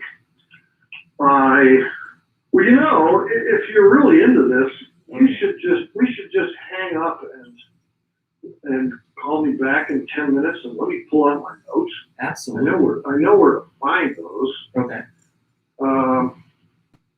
We're gonna hang up and let me go down to my archive and find those field notes. Call me back in 10 minutes. You got it. Thank you. Okay. All right, bye.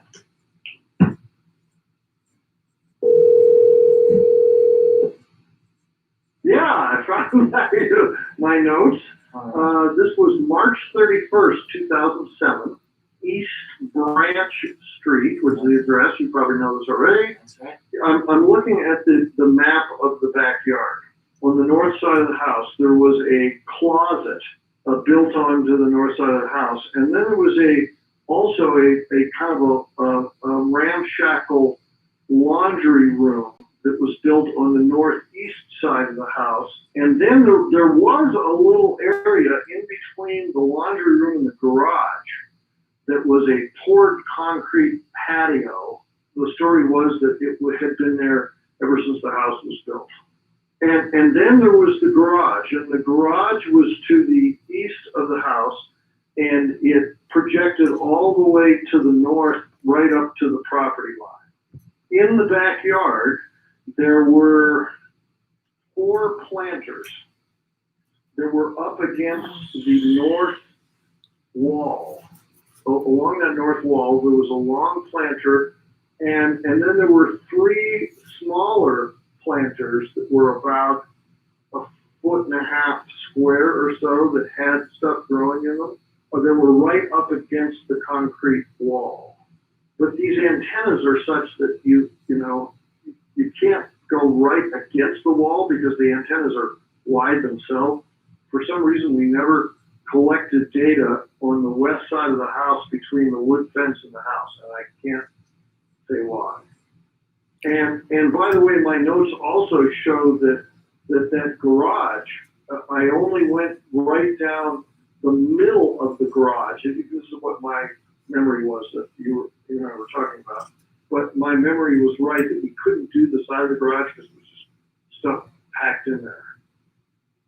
So in answer to your question, did we do the whole thing? The answer is no.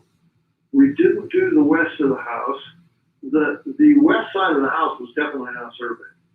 And the whole garage I'm still interested in. And if people really are wanting to take another stab at it, the way to do it would be to actually move all that crap out of the garage and then to use the equipment that actually looks through the wire mesh in the floor, which has only been invented in the last few years. Anyway, I hope that helps. So the west side of the yard, where the Lassiter family heard a watch alarm beeping every night, was not searched. The 6 foot by 3 foot planter box couldn't be searched. And the east side of the yard, where Mary Lassiter found an earring and where a metal trash can had been stored by Ruben Flores until he came and removed it, the same spot where Cadaver Dog showed interest in 1997. There was a garage built right on top of it, which also could not be properly searched. In a follow-up email, I asked Larry to clarify his professional opinion on the status of Susan's backyard, and he replies with this: I have learned much about GPR interpretation in complex areas, such as the backyard and garage with all the metal. And looking at my report, I can now see some other things that perhaps could be investigated, based on what I have learned about GPR in the last 5 years or so. I found the report and all my original data, just in case something moves along on this. He also reminds me in our phone call that the only reason that any of this happened is because Susan Flores and Mike DeConville sued the Smart family. The only reason we were able to do anything there was because of the lawsuit. That opened that up to discovery, and that's what allowed us into the backyard. The Flores family suing the Smart family led to a partial dig of Susan Flores' backyard. The Flores family sued the Smart family because of an unrelenting pizza delivery driver from North Carolina. I always wanted to do something big in my life. To this day, Susan Flores' backyard on East Branch Street has never been completely dug up or officially cleared. In 2012, sonofsusan.com goes offline, and Dennis Mann's new website is even more direct, diguptheyard.com, which he still runs today. And Dennis's argument for doing so is simple. Sheriff's investigators had a warrant written by the FBI to search anywhere they suspected Kristen's body or her belongings could be. And by choosing not to dig up the concrete, whatever their reasons might have been, they disobeyed the order and allowed the warrant to expire. He wants it dug up on principle. The cops are to reasonably search anywhere there's a reasonable expectation that evidence may be located. I've got an email from the FBI agent who wrote the warrant telling me the first warrant authorized the dig. They didn't want to do it because they'd have to pay for repairs if Kristen wasn't seen. That's from the FBI agent who wrote the warrant. I'm supposed to ignore that? I can't do it, Chris. I can't ignore that. I'm getting emotional now. They gotta go do it. They don't get to have to do it. Why? I don't think she's there. next time.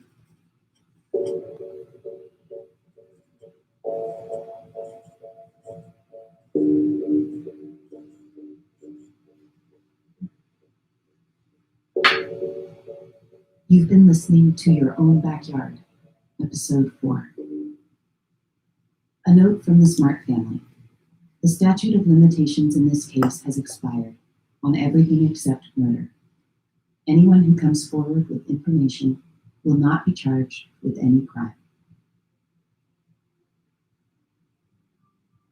After the ground-penetrating radar search of Susan Flores' backyard in 2007 and up through 2010, investigators received no significant information that leads to the location of Kristen Smart's body.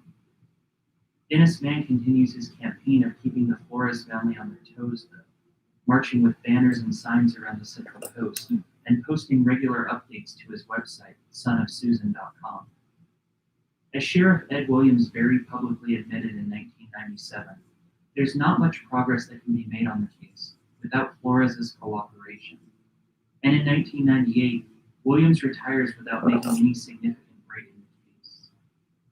His successor, Patrick Hedges, is equally unsuccessful in locating Kristen Smart, charging anyone with her kidnapping or murder, or communicating with the Smart family in Stockton.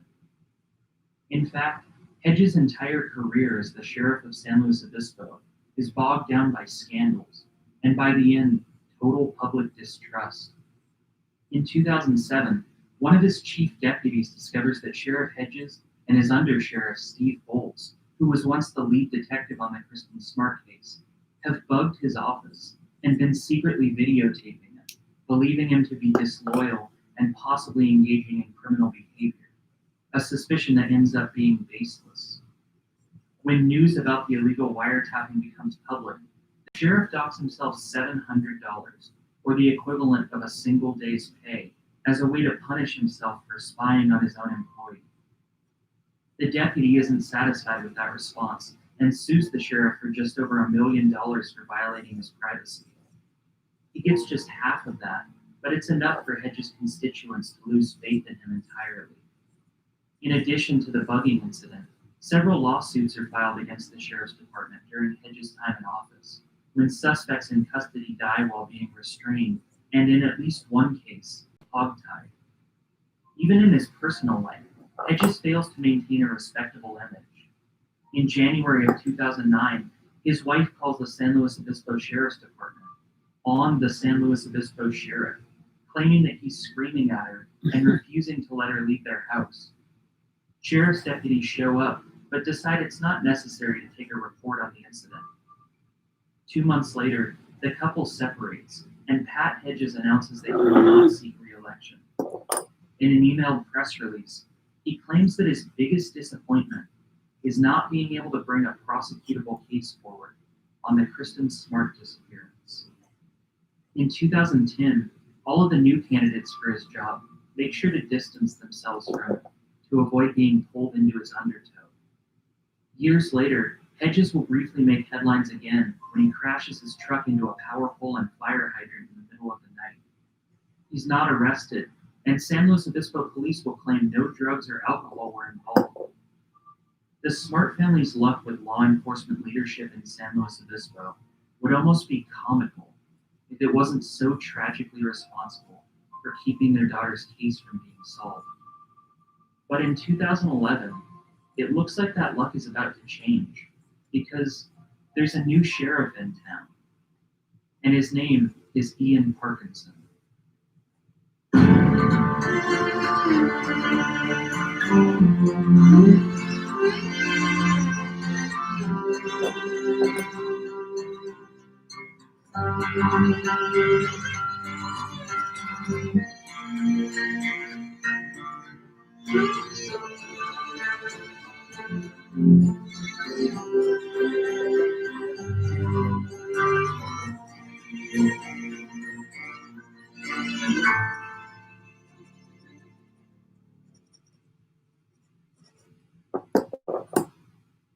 In his interview with DA investigators on June 19, 1996, the interview I've referenced several times, where Paul admitted to lying about how he got his black eye, and then asked if he could go home to clean up concrete at his mom's house.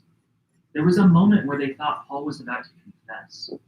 As they pressed him on details, pointing out that his timeline wasn't making sense, and adding that another student had seen him at 5 a.m. in the communal dorm showers, Paul started to hunch over into a fetal position, holding his legs up and pulling his arms inside of his t-shirt. But instead of folding under pressure, he responded, "If you're so smart, then tell me where the body is." And the investigators don't know. In early December of 1996, private investigator Susie McKinney is in a dry creek bed off Wasna Road.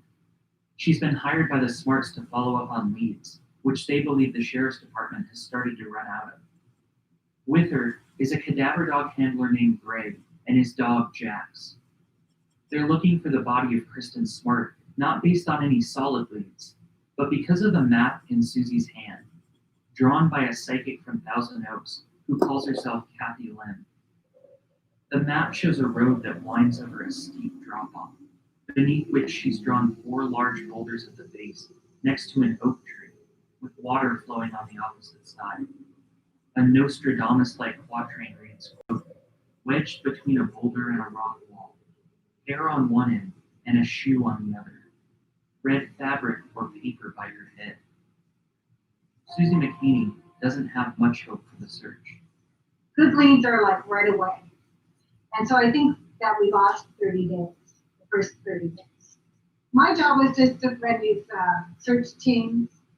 Some of it was based on psychics, some of it was based on, facts.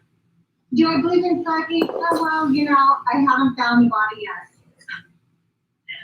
I did work with one psychic. She was amazing. She'd come up from LA every weekend and do this search. But still, Mara hasn't found me the body. I worked with Dorothy Allison as well. She took my keys and told me about my husband. And that night, she told him where his mother was born. I didn't even know where his mother was born. I worked with this other guy who had 4 cases, and the 4 cases he found 3 bodies. The 4th one, which was Kristen Smart, he didn't find it. Nobody has actually led me to the body.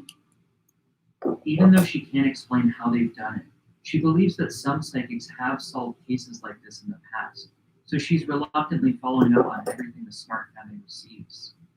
Law enforcement will usually treat psychics like any other informant. They look into the information to see if it matches information they already know.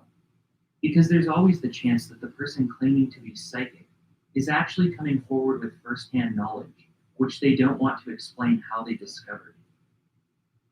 The Sheriff's Department also searches Wasna in 1996, but because their files are private, I don't know why. But there have been rumors that Paul used to hang out in the area. One of his classmates tells me he was kicked out of at least one party there in high school. And in 2004, this tip was sent anonymously to Dennis Mann's website, sonofsusan.com. My last roommate used to live near Paul in Wasna, or Royal Grand, and used to stay up all night with him after the murder because he was involved with methamphetamines. She has never lied to me. And she told me that one night Paul admitted to her that he killed Kristen and that she is buried very near his old residence in Wasna. People say a lot of things when they are on meth. I think he was telling the truth. And he was really laughing in the face of police because he had buried her in such an obvious spot where they probably never even looked. I hope my tip can help in any way. I don't seek reward. I just want to see that bastard get what he deserves. The author of that tip has never come forward. If you know who might have written it, please reach out to me. For all of these reasons, the Wasna area has piqued my interest over the past year. Last October, I met a girl who, it turns out, has lived in Wasna her whole life. So I asked if she's heard any of the rumors that Kristen Smart is buried there. She's too young to remember the details, but her mom has told her about it. And she vividly recalls a time in the late 90s when on one of their hikes through an isolated creek bed, her mother seemed startled to come across a woman's shoe.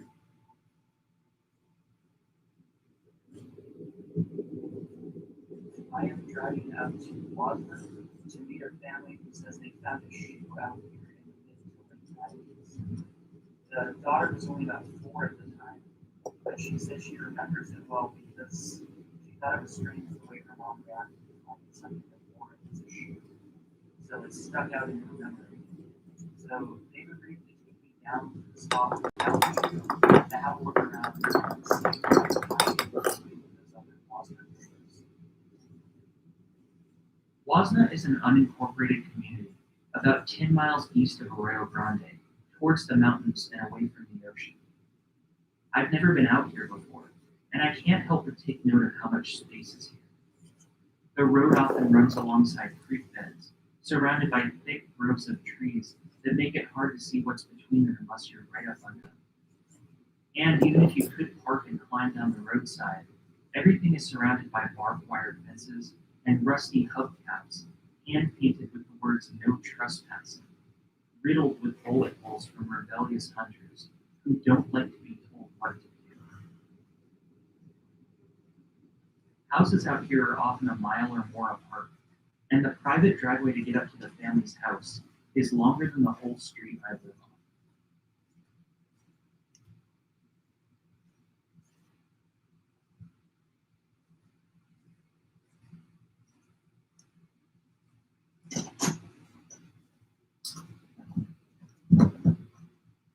Hello.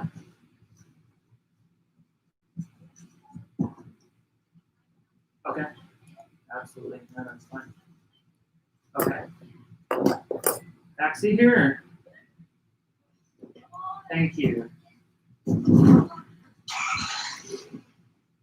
I used to take all the neighborhood kids on these hikes. And the one time I saw the shoe, but I just left it there because I knew this is where my memory is not serving.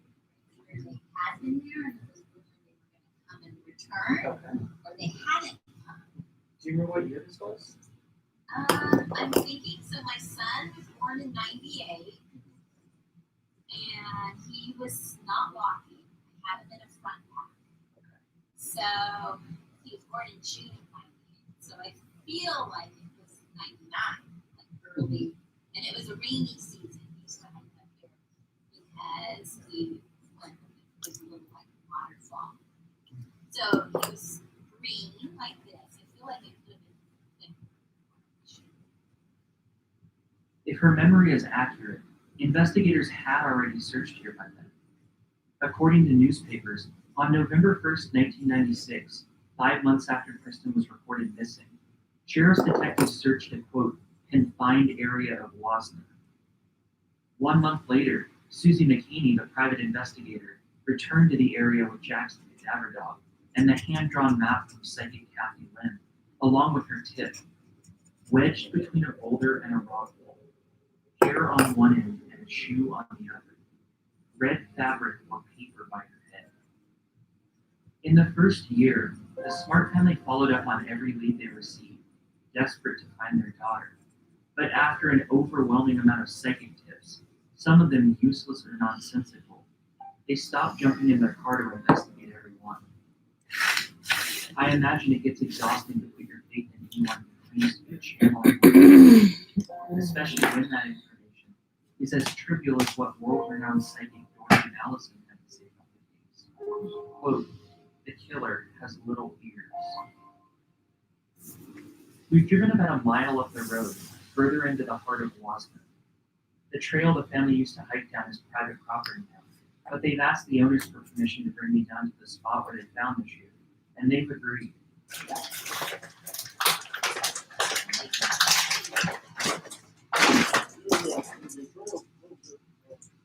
The young man in his 70s even follows us down the steep hillside with a shovel, clearing brush and poison oak out of our way.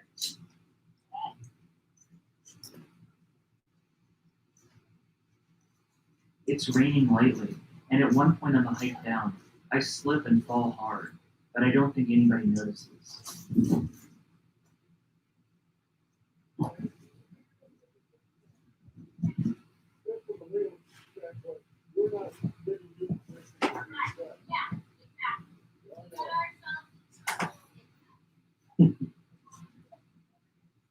we're at the bottom of the hill.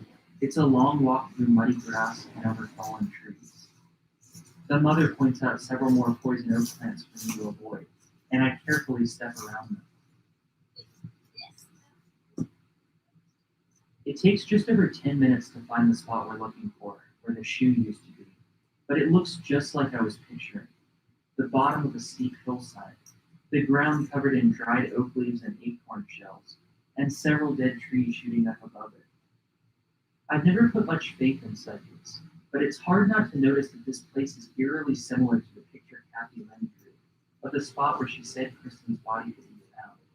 A crooked country road above us, a steep rock wall below that I'm looking up at now, the oak tree I'm standing under, and the sound of water flowing in the distance. The fact that the psychic's vision specifically mentioned a shoe makes my spine tingle. The neighbor kids would come with us because we'd all hike up there. There is a waterfall somewhere. And I remember, I think it was on the same time when we hiked up the hill with the huge rain. I'll tell you guys, I remember seeing off for that reason. I do remember seeing the shoes and like sitting about it, obviously, because we were little kids. Yeah. But we used to find stuff all the time, bottles and cans and stuff, so it wasn't like super great of a shoe, I guess. But I definitely always remembered it, and then when I got older and I did stuff that I taught, I walked in the shoe up here one time, it was so weird. I mean, it was flattened at the heel. It was red. I think it was red. I mean, leather, not shiny. It was way bigger than my feet, like a 7. 6.5. Yeah, but it was a bigger shoe than my feet. And it could just fall out of someone's car. You know, I don't know how to say. I just thought if somebody needs to see it, it's here. But I didn't make any phone calls. I just thought it was weird. Things do fall out. She said it was one shoe. And it looked like it had been there for a while. It looked brand new. It didn't look like it had been there for 10 years. No, it was not. No, it was a current shoe. It was like in a time frame. Yeah, it is. I know. You said you find bottles and open stuff. Yeah. And why did the shoes stand there for that? Why did you stop and think about it? Because it was a piece of clothing and because I knew it had searched here. And it was a woman's shoe. That's why it stood out to me. Upside down. So you see the sole of the foot, but you see the edges are red. The left and right.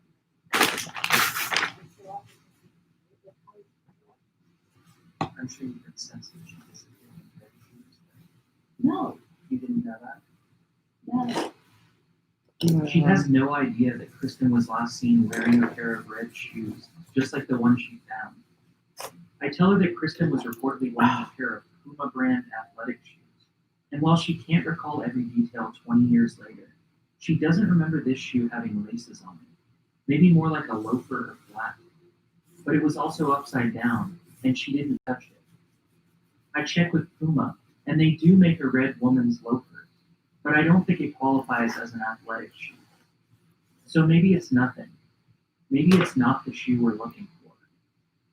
But still, if sheriff's investigators and search parties did a thorough search of this area in 1996, then how did they miss a woman's red shoe that caught this mother's attention?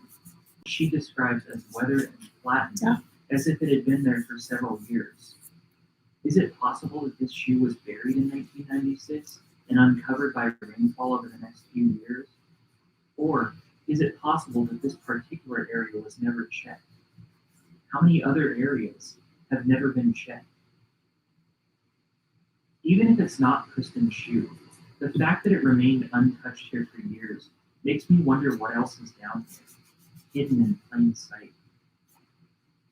At least one man, who asked not to be identified, says he saw Ruben Flores driving a truck through Wasna, followed closely by another pickup truck, with a male driver who he didn't get a good look at. He places the time as Memorial Day weekend 1996 because it was the same weekend as Arroyo Grande's annual Strawberry Festival. Too much time has passed now to verify this, but if any member of the Flores family was out in Wasna around that time, it's probably a good place to search. For months, Stan Smart follows up on every psychic tip the family receives, driving thousands of miles to wherever someone says his daughter could be. Occasionally, friends from Napa join him, and the apple farm in SLO lets them stay for free. In June of 1996, they search Lopez Lake, Santa Margarita Lake, Cuesta Grade, and the dunes south of Morro Bay, but turn up nothing. Stan crawls through tunnels and creek beds and hikes up mountains in 100+ degree weather and never gets any closer to finding Kristen. But he doesn't feel like any of it was a waste of time. After people would tell you where they thought she was and you went and looked and she wasn't, how did you feel? Did you feel taken advantage of? No, not at all. Most, I would say everybody that I encountered, no one asked for money or notoriety. They were trying to be helpful. Now, obviously, the notoriety, if they were a seer, astrologist, etc., a dowser, numerologist, they might want notoriety, they might want money. But most people were concerned for us, concerned for her, totally, and our streets, people go out on searches, maybe 25 or 30 people. Merchants, sandwiches. It sticks so bad. Man. It turns into gum. I gotta watch out. These pages. Live San Luis Obispo, Laura Bonde.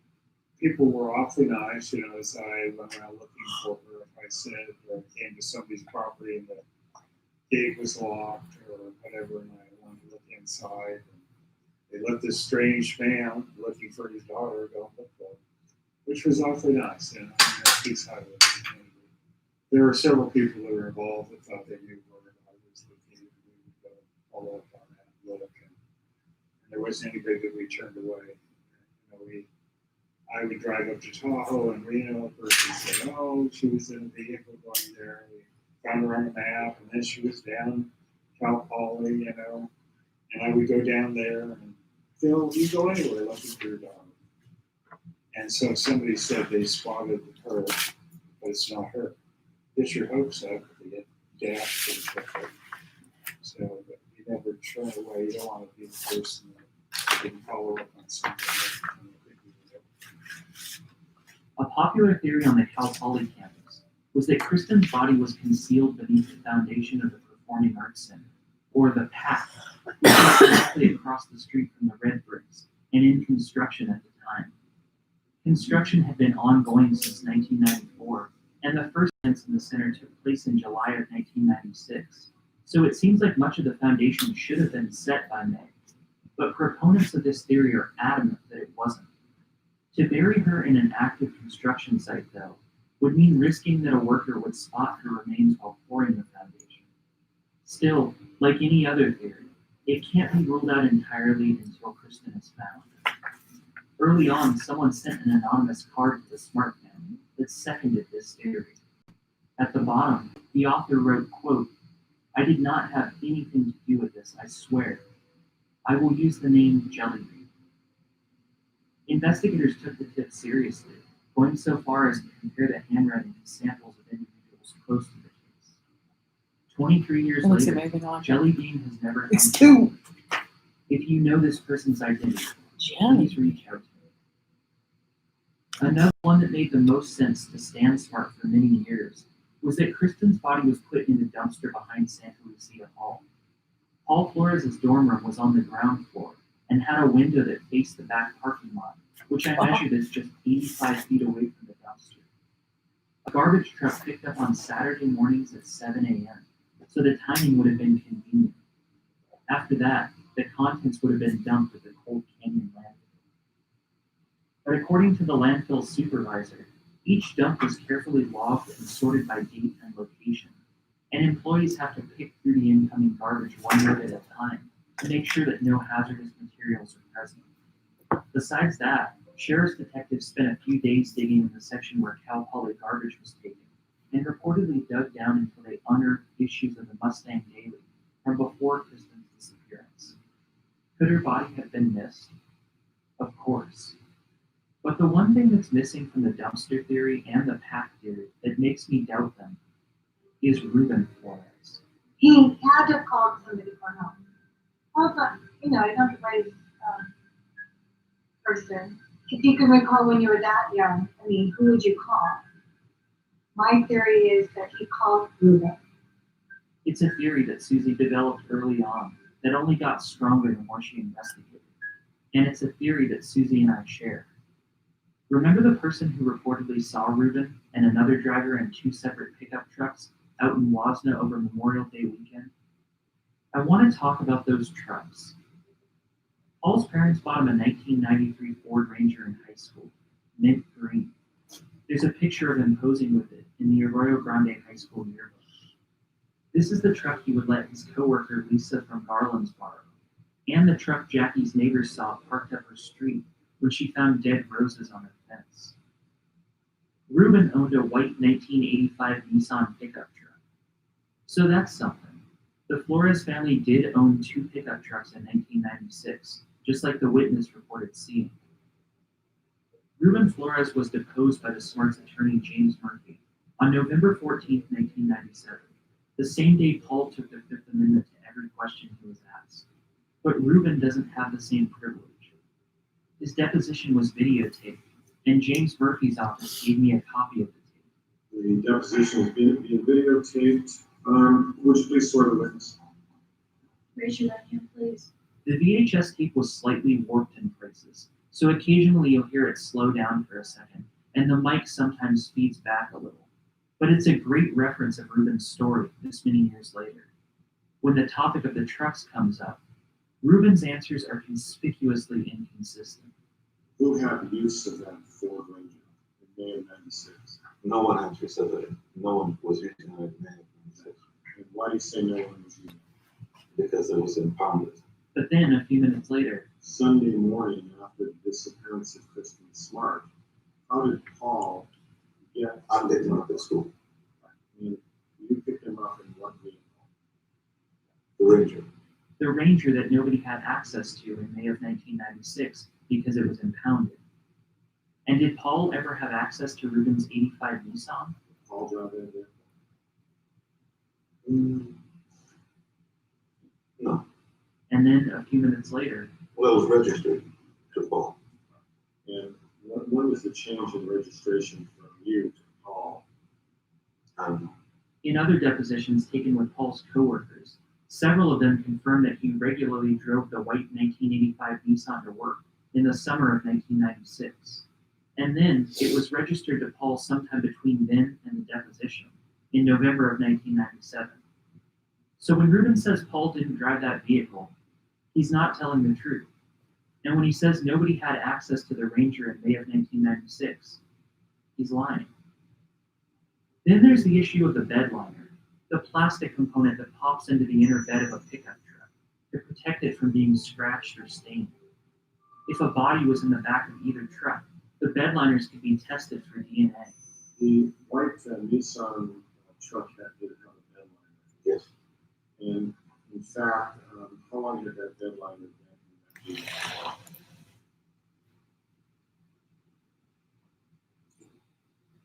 The same one or different ones? Well, let's start with in May of 1996 was the bed liner changed. No, it's the same one. Okay. So if I were to go back to May 1st of 1996, I would see a bed liner in your vehicle. Yes. And how long had that bed liner been in the vehicle prior to May of 1996? Several years. After May of 1996, isn't it true that the bed liner was changed? No. Did you, at any time after May of 1996, purchase a new bed liner for the vehicle? No. To your knowledge, did your son, Paul Flores, purchase a new bed liner for the vehicle? No. But watch what happens when Murphy hints that he has a witness who says otherwise.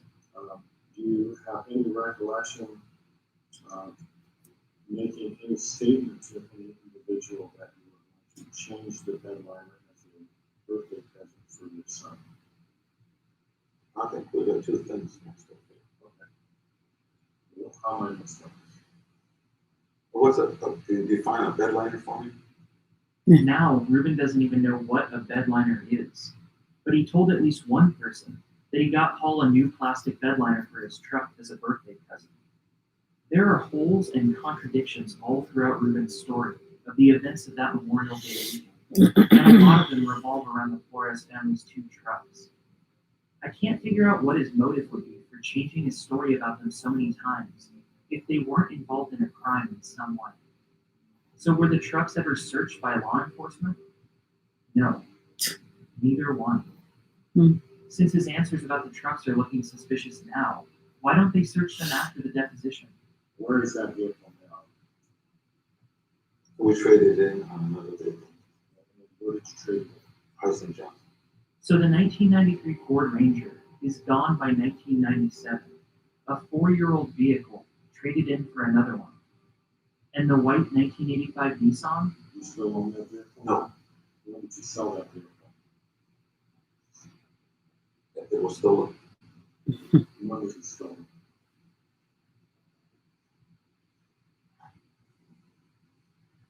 A month or 2 ago. And from when, where was it parked? When it was stolen? San Diego. And did you report the theft of that vehicle to the San Diego Police Department? I did. Who did? Paul. Did Paul tell you anything about how the vehicle wound up being stolen? I went to San Diego. And what was he doing in San Diego? I don't know. You know if he was visiting family? I don't know. You know if Paul has family in San Diego?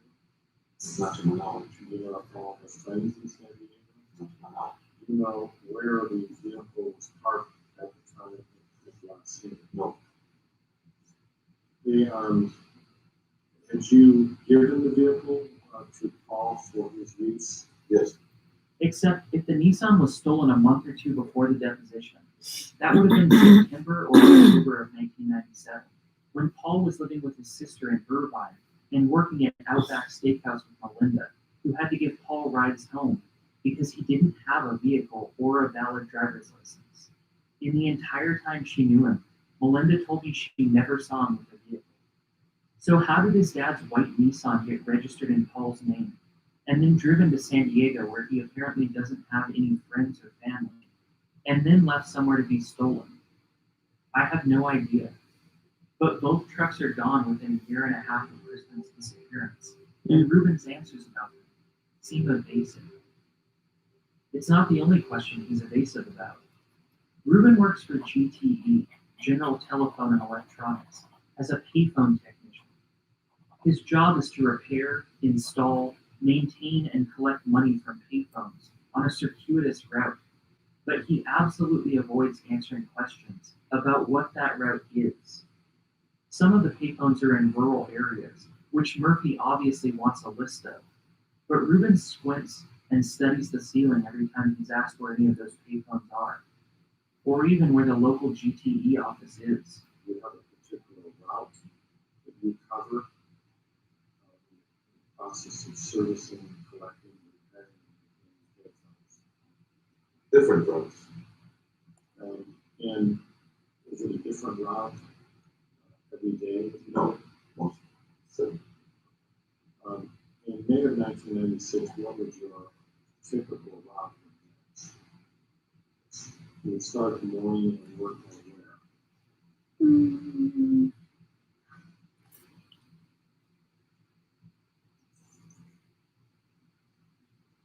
way where? what's the question now?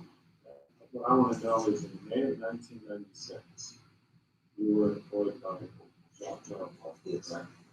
You have described that your activities in your employment were to maintain the payphones.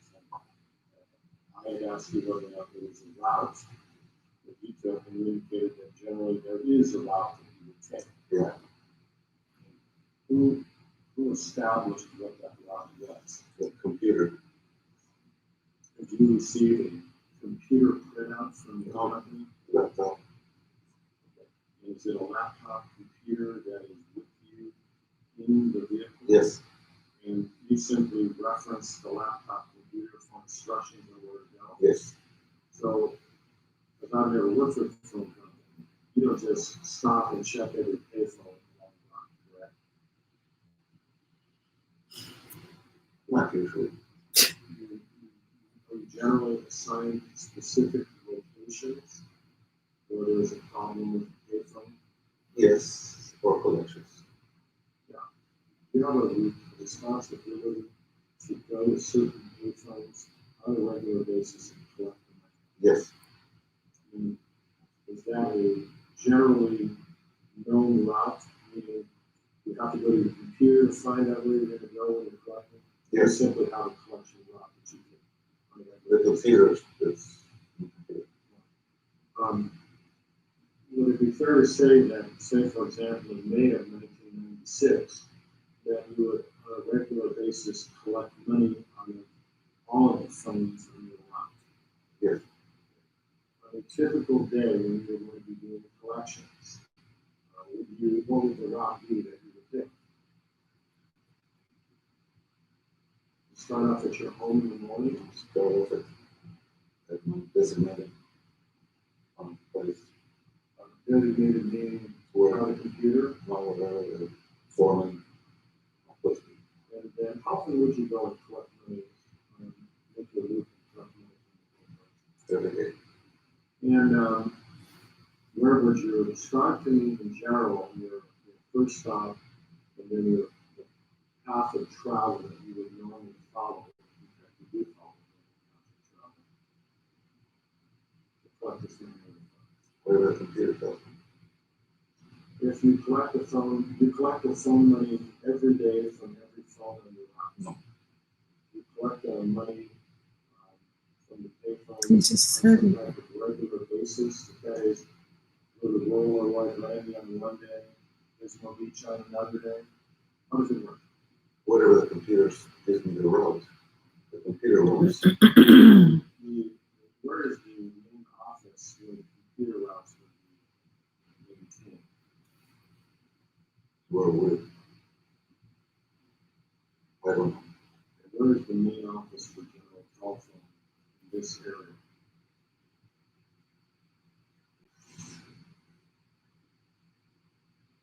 The headquarters of General Telephone is GTE, number 1, GTE Place, Thousand Oaks.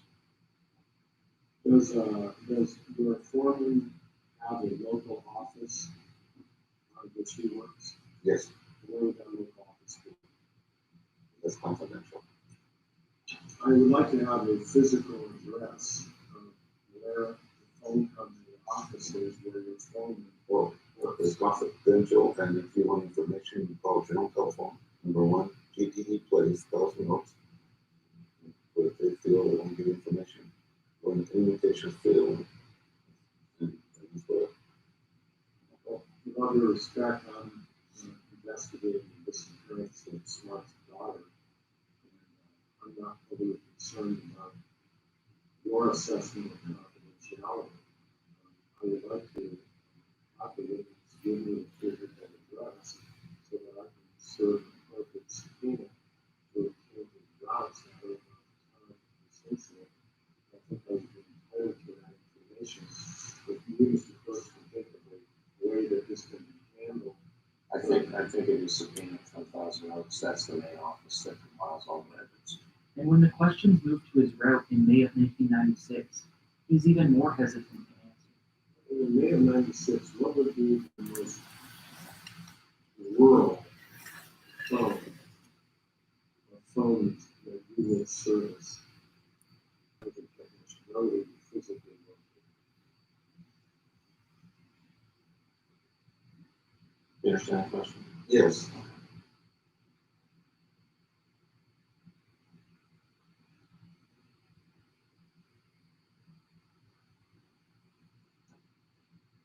The nearest area to where you live and where you're in, that there are GT&E phones that you service.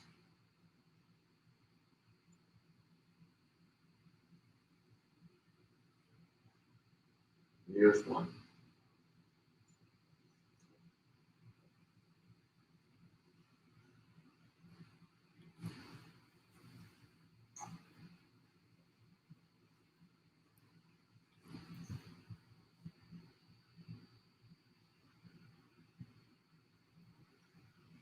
antique store on Kuyama. Another line of questioning that Reuben tries to avoid centers on an incident that happened back in Torrance, before the Flores family moved up to Arroyo Grande. In fact, right before they moved. It's an incident that demonstrates Paul's ability to become dangerously violent and his parents' total denial of their son's guilt. In 1991, while he was in 8th grade at Birtland Middle School, Paul got into a fight that put another kid in the hospital. Actually, fight might be the wrong word to use. Paul flew into a rage and beat a 7th grader in the head until he had to be taken to the hospital. The Floreses know all about it because the other kid was so badly injured, they were ordered by a court to repay his medical expenses. It was also recommended that they send Paul to anger management, but they refused. So admitting that their son has a history of violence when he's being sued for the wrongful death of a girl who was last seen alive with him isn't something Susan and Reuben are willing to do. In fact, during the deposition in 1997, it takes a lot of questioning for Reuben to even acknowledge that he knows which incident that Murphy is asking about. I've slightly edited this clip for time without changing the context. In the past, prior to the commencement of this lawsuit, to your knowledge, has your son been sued for some inactive misconduct or allegation of misconduct?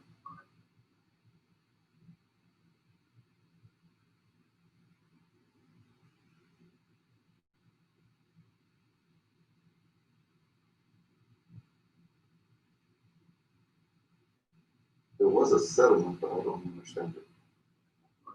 I'd like to ask you some questions about the settlement.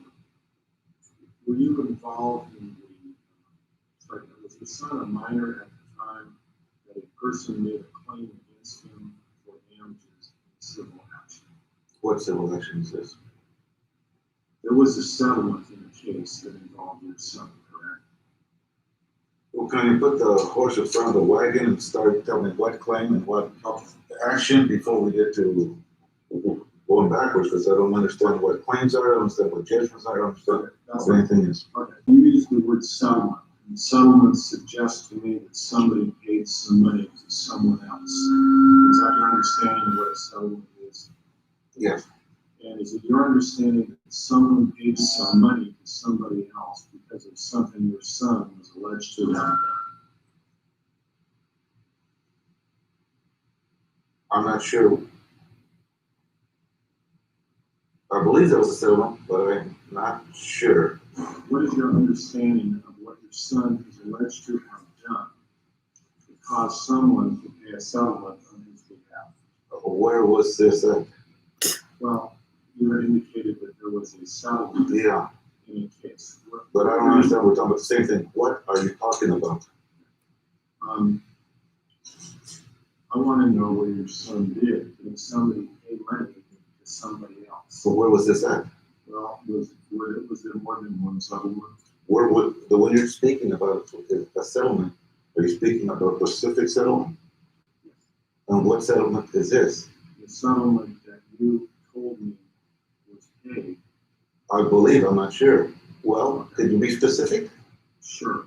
Were you living in Torrance at a time that your son got in a fight with another individual? Oh, that's what you're talking about. Yeah, that's them. And listen to how Reuben describes the incident.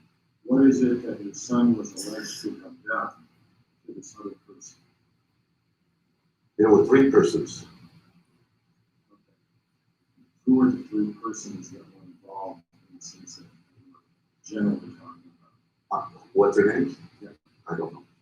Was your son accused of inflicting an injury on someone when you lived in Torrance, resulting in farmers paying some money for the person who got injured? Yes. Did your son injure one person or 3 persons? I believe 1. You had said that something about there being 3 persons. What did you mean by that? 3 kids jumped on me at school. So 3 kids jumped on your son at school. Yes. And then there was a fight, obviously, that occurred, correct? Between 4 of them, my boy and 3 others. And what were the injuries suffered by the person who received the money from farmers? I don't. Would you talk to your son about the fight that occurred when 3 people jumped on your son and opened the farmer's case and money was on? Yes. What did your son tell you happened in the fight? And he was walking on a playground, and 3 kids came and started harassing him and pushing him around. And he pushed back, and they grabbed him from the back, a couple of them, and he's pushing and shoving and trying to get away from him. I don't have the audio of Susan Flores' deposition, but I do have the transcript typed by a court reporter. And here's her answer to the same question. I don't remember all the details. There was a number of students preying on the younger students. It was a 6th, 7th, 8th grade junior high situation. And there was continual stuff going on in that order. And one day there were 3 of them. And he took 3 of them on, and one did get kicked. And I don't remember all the details of it. In fact, both Susan and Ruben seem to have forgotten most of the details. Do you know if the kid that got hurt was hospitalized? I don't. Do you know the amount of the medical bills that were paid on behalf of the kid that got injured? No, I don't. Do you know the name of the kid that got injured? No, I don't. Well, I do. His name is Nick Spreitzer. I started looking for Nick months ago, leaving voicemails and emails asking him to share his story. I didn't get a response until last week when he was introduced to this podcast on a flight home and listened with his wife. He agreed to tell me about the incident, and it's a lot different than Ruben and Susan remember. He bullied me with regularity. I was a pretty meek child at that age. Wore glasses, and I remember other kids fixated on that. The day of the incident that happened to me was the day I decided that I was going to stand up for myself, and it just didn't yield the results that I was hoping for. I believe it was happening during PE class, and what happened was I started to fight back. Like I said, I think it turned into a little bit of a shoving match, and at some point that turned into a wrestling match, and we were on the ground, and he was stronger than me, so he fairly quickly dominated me, and he sat on my face with his legs outward towards my legs. And while he was on my face, I kicked, and I apparently landed quite well right in the center of his face. He got off of me and got up on his feet rather quickly while I was rolling over onto my shoulder so that I could stand up. But while I was still on my shoulder, he jumped up and stomped on my head. There's no way I could know this because I was hit over the head. I remember being told that he jumped up in the air with both feet off the ground and landed squarely on the side of my head with both feet. When I told my mother that last night, she remembered it just being one foot. No way to know really which is which. I know I had a footprint on my face when I was in the hospital from his shoe. But regardless, there was a lot of force in my head and I was knocked out. When I came to, I woke up and there was a crowd of kids standing around me looking confused or concerned. I got on my feet, Flores was gone, and immediately I had several floaters in my vision. My vision went completely gray to the point where I was completely blind. And I had to have a friend of mine walk me to the nurse's office because I couldn't do it on my own.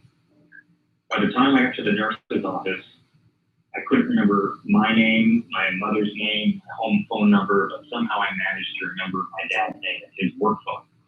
He rushed down to the school, drove me immediately to our pediatrician.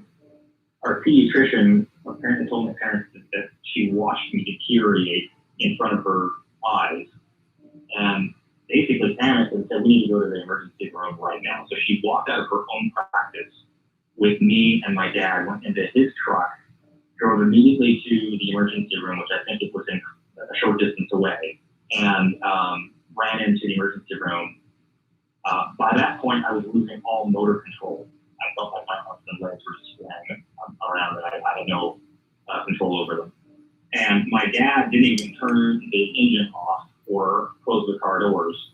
because I was trying to tell my dad that he forgot to turn the car off or close the doors, and it just came out garbled noises. It just made no sense.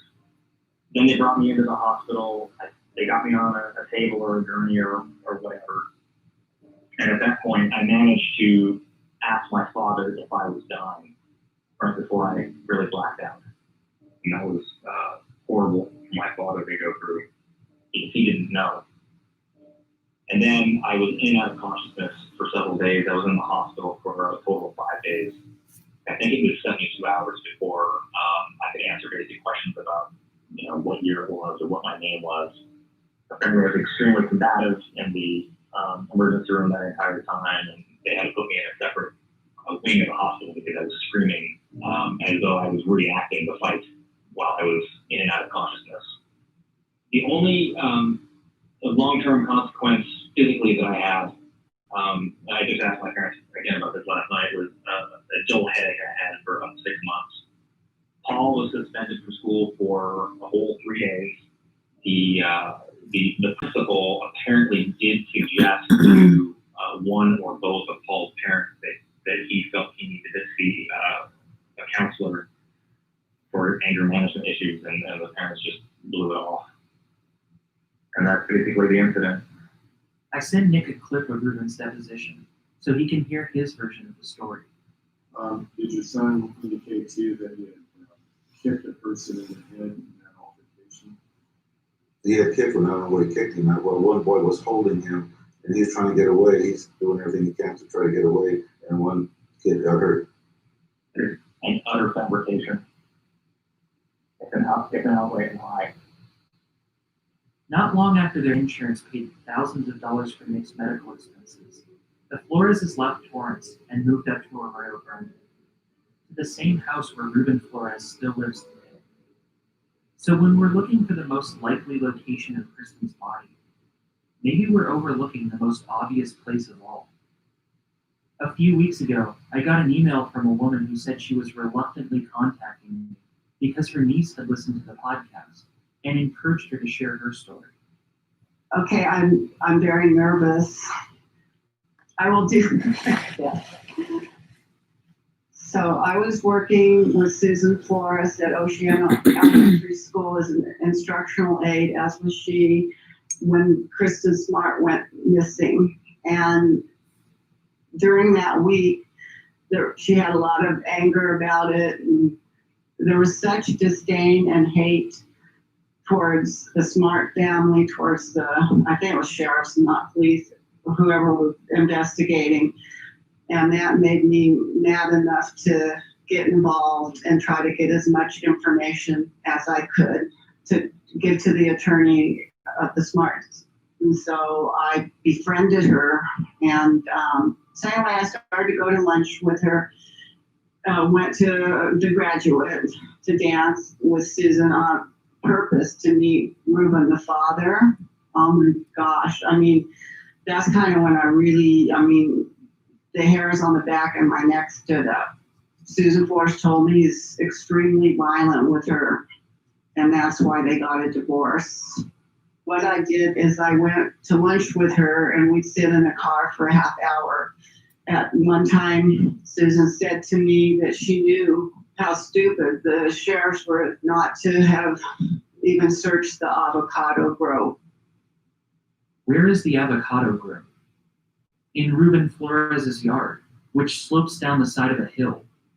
It wasn't searched. And this woman's recollection makes me think of another story I heard several months ago, when Paul Flores' ex-girlfriend told me about the only time she visited Arroyo Grande with him. I wouldn't be surprised if something was buried in his dad's house. His dad has like acres of avocado trees. And I even remember saying, oh my gosh, there's avocado trees that walk around. And they're like, no, come inside. And I just always thought, like, after knowing everything, why didn't they look at the dad's house? That's a question that a lot of people have asked. Brenda Gillen, the journalist who was present for the 2007 search of Susan Flores' backyard, wondered that too. She could have been placed in Ruben Flores' yard. I don't know if he still lives in the same place or anything. I don't know his situation, but we drove by it, and that was quite large and woody. There's a lot of bushes, and it just seems like that could be a place. Larry Conyers, the ground penetrating radar operator, thought the same thing. Now, we did drive by the father's house, and at the time, you've probably been by that house, and it's kind of, as I recall, sitting on a slope of a hill, and it is just overgrown with brambles, and there's oak trees, and there's all kinds of stuff. And it was about a 2 or 3 acre piece of property, as I recall. I said, I'd be glad to do this, but we're talking, this is a 2-week data collection kind of a process. This isn't just go up there and wave your magic wand around and figure out what's there. And I said, and before that's going to happen, we're going to have to come in here with a mower, and we're going to have to mow all the grass down and get rid of all the weeds and the brambles, probably poison oak, and who knows what else is growing in there. And by the time I got done telling them what really needed to be done on the father's property, they were just like any old police department at that point. And I wasn't dealing with the police department, but they acted as like police say, oh, well, that was too much work for us or something. Anyway, nothing ever happened. That glazed over look in the eyes of people who are officially in charge of finding Kristen is a recurring theme that I've heard from anyone who offered their assistance. The expense of these searches seems to turn them off immediately to the idea, even though members of the community have regularly attempted to donate to the cause or volunteer their time or equipment at no charge. But citizens who offer their help often don't even get a call back. I had called the sheriff's department and left a message with no return call or contact. I've heard this grievance from a lot of people now, reporting information to the sheriff's department that was never followed up on. From my standpoint, an outside observer trying to understand this story without having access to all of the undisclosable files on this case, it doesn't seem like searching locations for Kristen's body is a high priority. From Susan's backyard never being cleared, to Reuben's yard never even being searched, to shoes being left untouched for years right out in the open in rural creek beds, it seems like the sheriff's department is more focused on building their case against the suspect, even if it takes 23 years to do, rather than spending a day or two digging. But it turns out that's not entirely true. In 2011, San Luis Obispo elects Ian Parkinson as its new sheriff. If you were making a film about a new law enforcer who was coming to a small town to save the day, you'd probably cast Parkinson. He's young and handsome, with a strong jaw, perpetual stubble, and a well-tailored uniform that he never seems to take off. During his first month in office, he proclaims his commitment to resolving the Kristen Smart case and sets up a meeting with the Smart family. They're thrilled to have a sheriff who will communicate with them after 2 administrations who basically left them in the dark about new developments. It looks like things are going to be different with Parkinson. But then, his entire first term goes by with no break in the case. He's elected to a second term, which begins on January 5th, 2015. Finally, the following year, after they've had time to go over the files and all of the evidence is weighed, sheriffs launch a full-scale excavation of the Cal Poly hillside. Now to a possible break in a 20-year mystery out of San Luis Obispo. The San Luis Obispo County Sheriff's Department and the FBI have begun excavating a remote site below Cal Poly's iconic peace sign on the hill overlooking the campus. We're hoping that we find something, and we're committed not stopping until we're able to bring this to a closure. The family understands that. I mentioned that it is our hope and desire that this leads to some of the answers that we've been asking for the past 20 years, is what happened to Kristen. It's a move that perplexes the community, the university, and even the Smart family. But they remain, in Stan's words, cautiously optimistic. With all of the undisclosed files the sheriff maintains, there's the distinct possibility that they know something the public doesn't. Maybe Kristen Smart has been buried underneath the P this whole time. The P is literally a giant letter P for Poly, constructed in concrete on a hillside that overlooks the red brick dorm buildings. It's a short hike from the last spot Kristen was seen, but it seems like an unlikely place to carry a body in the middle of the night, and it's an area that was searched in the first month of Kristen's Kristen's disappearance. But at least someone is looking. Since 1996, the Smart family's relationship with Cal Poly hasn't been great. They were never contacted by either of the two successive Cal Poly presidents, ever, until September 2017. At one point, administrators offered to put a Kristen Smart memorial bench on campus in exchange for signing a contract that said Cal Poly was not at fault for what happened to her. And they reserved the right to remove the memorial bench whenever they wanted, without notice. The Smarts declined.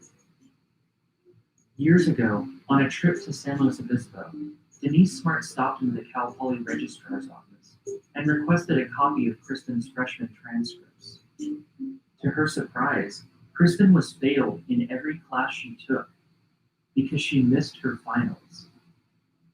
It's a sad legacy for Kristen Smart, and an oversight that's never been corrected or even addressed.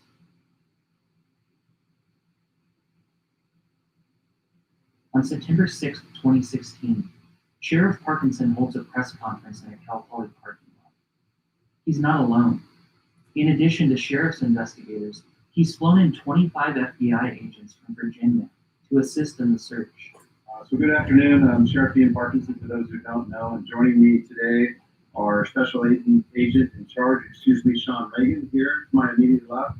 Next to Agent in charge Reagan is President of Cal Poly Force, Jeff Armstrong, and our DA, Dan Dow. So the Sheriff's Office has been investigating the Kristen Smart case for over 20 years, as you know, and today that investigation has led us back here where it first began, the campus of Cal Poly, and that is the place where Kristen was last seen alive, as many of you know. Today, in conjunction with the FBI, we're announcing the excavation project of this location, and due to its high visibility, we really decided that it was best just to go ahead and disclose why we're here rather than you kind of figure it out and then us answer the questions after the fact. We have developed this lead over the past couple years and have been working on it. This lead was determined or developed after a comprehensive review of the entire case. And as many of you don't know, with this case going on 20 years, the case is quite large in size, so it took a while for the current investigator to get up to speed. That lead led us to this location, Cal Poly. We brought in specialty human remains detection dogs brought in from the FBI out of their headquarters in Virginia, using their protocols with their search dogs, and we brought them in this past January. Several areas of interest were identified up on this hillside. We're not sure where this is going to take us. Obviously, we want to be optimistic as possible, and we hope that this leads us to either Kristen or evidence of Kristen, and we'll continue to focus our efforts on other investigative leads as well that we can continue to work. For those who don't know, we have, over the past several years, we have increasingly added more resources to this case. One, because we think that we can bring it to a conclusion, but two, have interest in closing out any unsolved case that we have. We have essentially had a full-time investigator on this case. Deputy Correction DA Dow has assigned a deputy DA to the case. You know, I must stress one important thing, that we must manage our expectations. And so when we make an announcement like this, that we're doing something, because of the high visibility, we felt the need to do this. I probably do not have in-depth answers for you right now because it's an active investigation, but I'll certainly give my best effort to answer anything that you have. The excavation makes national news and takes 4 days to complete. The following week, the San Luis Obispo County Sheriff's Office has confirmed that some kind of remains have been found in their search for Kristen Smart's body, but they have not said whether they're from an animal or a human. The Sheriff's Office is stressing that the remains that were found on this hillside behind me still need to be analyzed, and that it's not confirmed that these remains are related to this case. spokesperson says the remains will take weeks or even months for an anthropologist to analyze, and officials will not release any further information until then. 4 days later, on September 16th, Paul Flores gets his 7th DUI for Hermosa Beach. So maybe they've gotten nervous. Maybe it's this part of the press conference, which has never been elaborated on. So we're also focused on other locations. However, we're not disclosing those locations at this time because of investigative reasons. Where are those other locations? And were the remains animal or human? 3 full years have passed since the excavation, and this is the last official word from September 2017. San Luis Obispo Sheriff's Office released this statement regarding the investigation. It reads in part, "This investigation remains active, but there are no further updates at this time. We continue to communicate with the Smart family and inform them of developments which we hope will lead to a successful resolution in this case." So now we're back to waiting. Some people trust Parkinson on this, like Dennis Mann. I think she's on the hill because trust me on this woman. Ian Parker doesn't care what I think about her, doesn't care what you think about. However, he really does care what his peers think about. And in 2016, he flew in 25 FBI agents from around the nation into St. Louis and went on national TV. So he's putting his personal reputation on his peers on the line. And there's no way he would have done that unless he had great information. He didn't do that on a whim. He had some powerful information that said Kristen's up on that hill. Other people think it was a sham, and some of them have been more outspoken about it than others. He comes into this job, and I think this whole thing has been screwed up from day one, and he has to piece it all together. Well, that's not an easy job, but does it take 5 years? No. All I know is you wouldn't go digging great big holes at Cal Poly until you cleared the backyard first. Next time.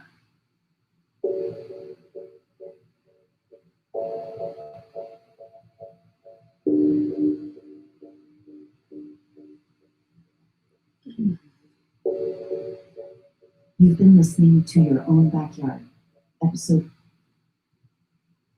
A note from the Smart family. The statute of limitations in this case has expired on everything except murder. Anyone who comes forward with information will not be charged with any crime.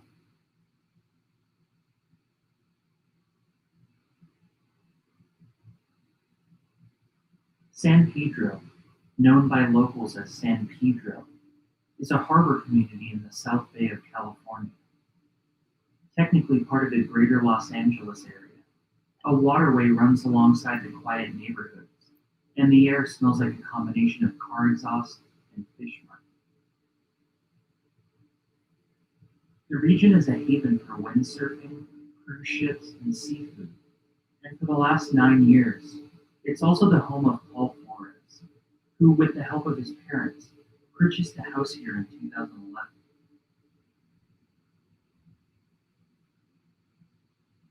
Destinations online.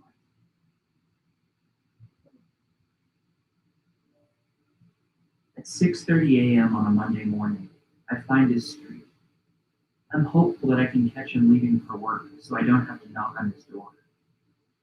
The street is so narrow that parked cars have 2 of their tires up on the curb to leave enough road for other cars to drive on. When 2 cars come down the street in opposite directions, one of them has to pull to the side to allow the other to pass.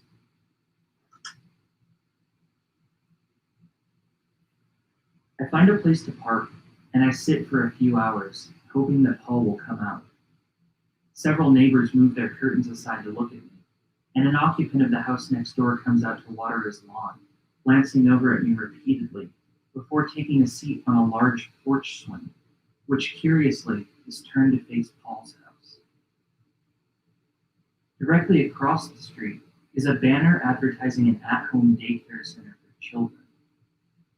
I'm not the first person to come here to try to talk to Paul, and the neighbors are clearly tired of it.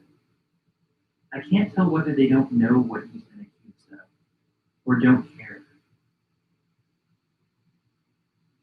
It's worth noting here that in 1996, Paul Flores' attorney came to the Smart family's attorney with an offer.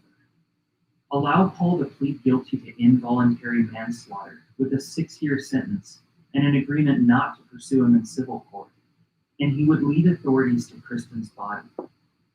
Before the Smart family could even consider the compromise, he withdrew the offer. The guy on the swing never goes back inside, and I finally decided to try knocking around 9 a.m.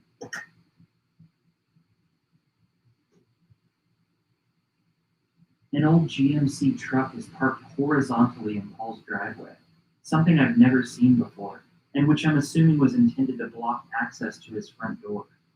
I'm just able to squeeze past it, and the neighbor watches me approach Paul's metal screen door. I knock 3 times, and while I'm waiting, the neighbor says something that I can't quite make out, before finally disappearing into his own house. I'm not sure if he's going to call the police or come back out with a weapon, so I leave a business card and go back to my car.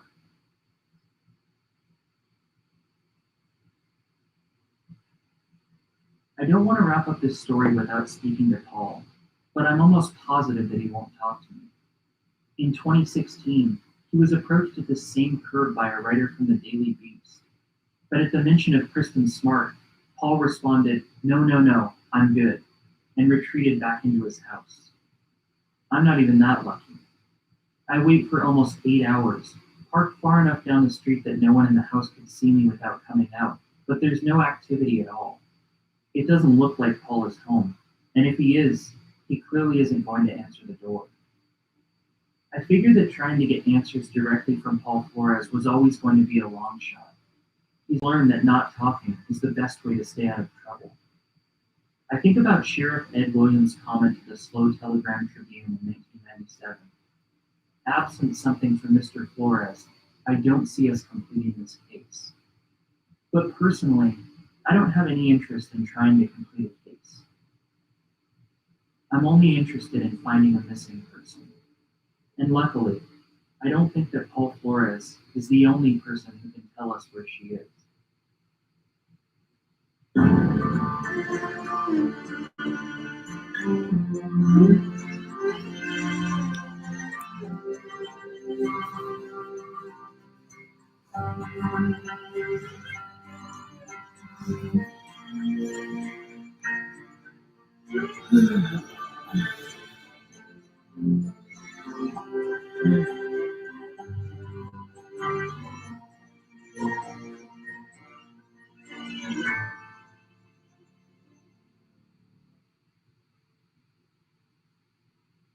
On March 22, 2013, residents of the 5 cities region of the Central Coast opened their mailboxes to find a newspaper they didn't subscribe to, and in fact have never even heard of. It's called the California Register, and 8 of its 15 by 23-inch pages are focused on the details of the Kristen Smart case, laying out an exhaustive chronology of events, alongside childhood pictures of Kristen. The articles are thorough, but also pointed and sarcastic. It credits Cal Poly campus police with, quote, moving at the speed of light, and pulls no punches with the sheriff's department or the Flores family, taking them both to task with biting humor. The entire paper is the work of one Grover Beach real estate broker named David Smallwood. It was serendipitous. I put in an ad in the newspaper, and they wanted, I think it was $350 for 4 lines of no pictures. It was a classified ad. I thought, that's highway robbery. That shouldn't be $50. I was so upset about it. Finally, somebody said, why don't you just write your own newspaper then? Maybe I should. Of course, I don't know anything about it. I had to learn InDesign. I wrote it. I did the layout, design. I did everything but print it. I had somebody else do that. The question was, what's my first story going to be about? Should I make it like a travel thing on travel, or talk about wine and cheese and all the vineyards? Because that's like everybody's doing that, right? That's passé. What is my passion? It came to me one day when I had my little girl. She was was on the monkey bars over at Dinosaur Caves Park in Shell Beach. And I looked down and at the stanchion there was a laser etched photo of Kristen Smart.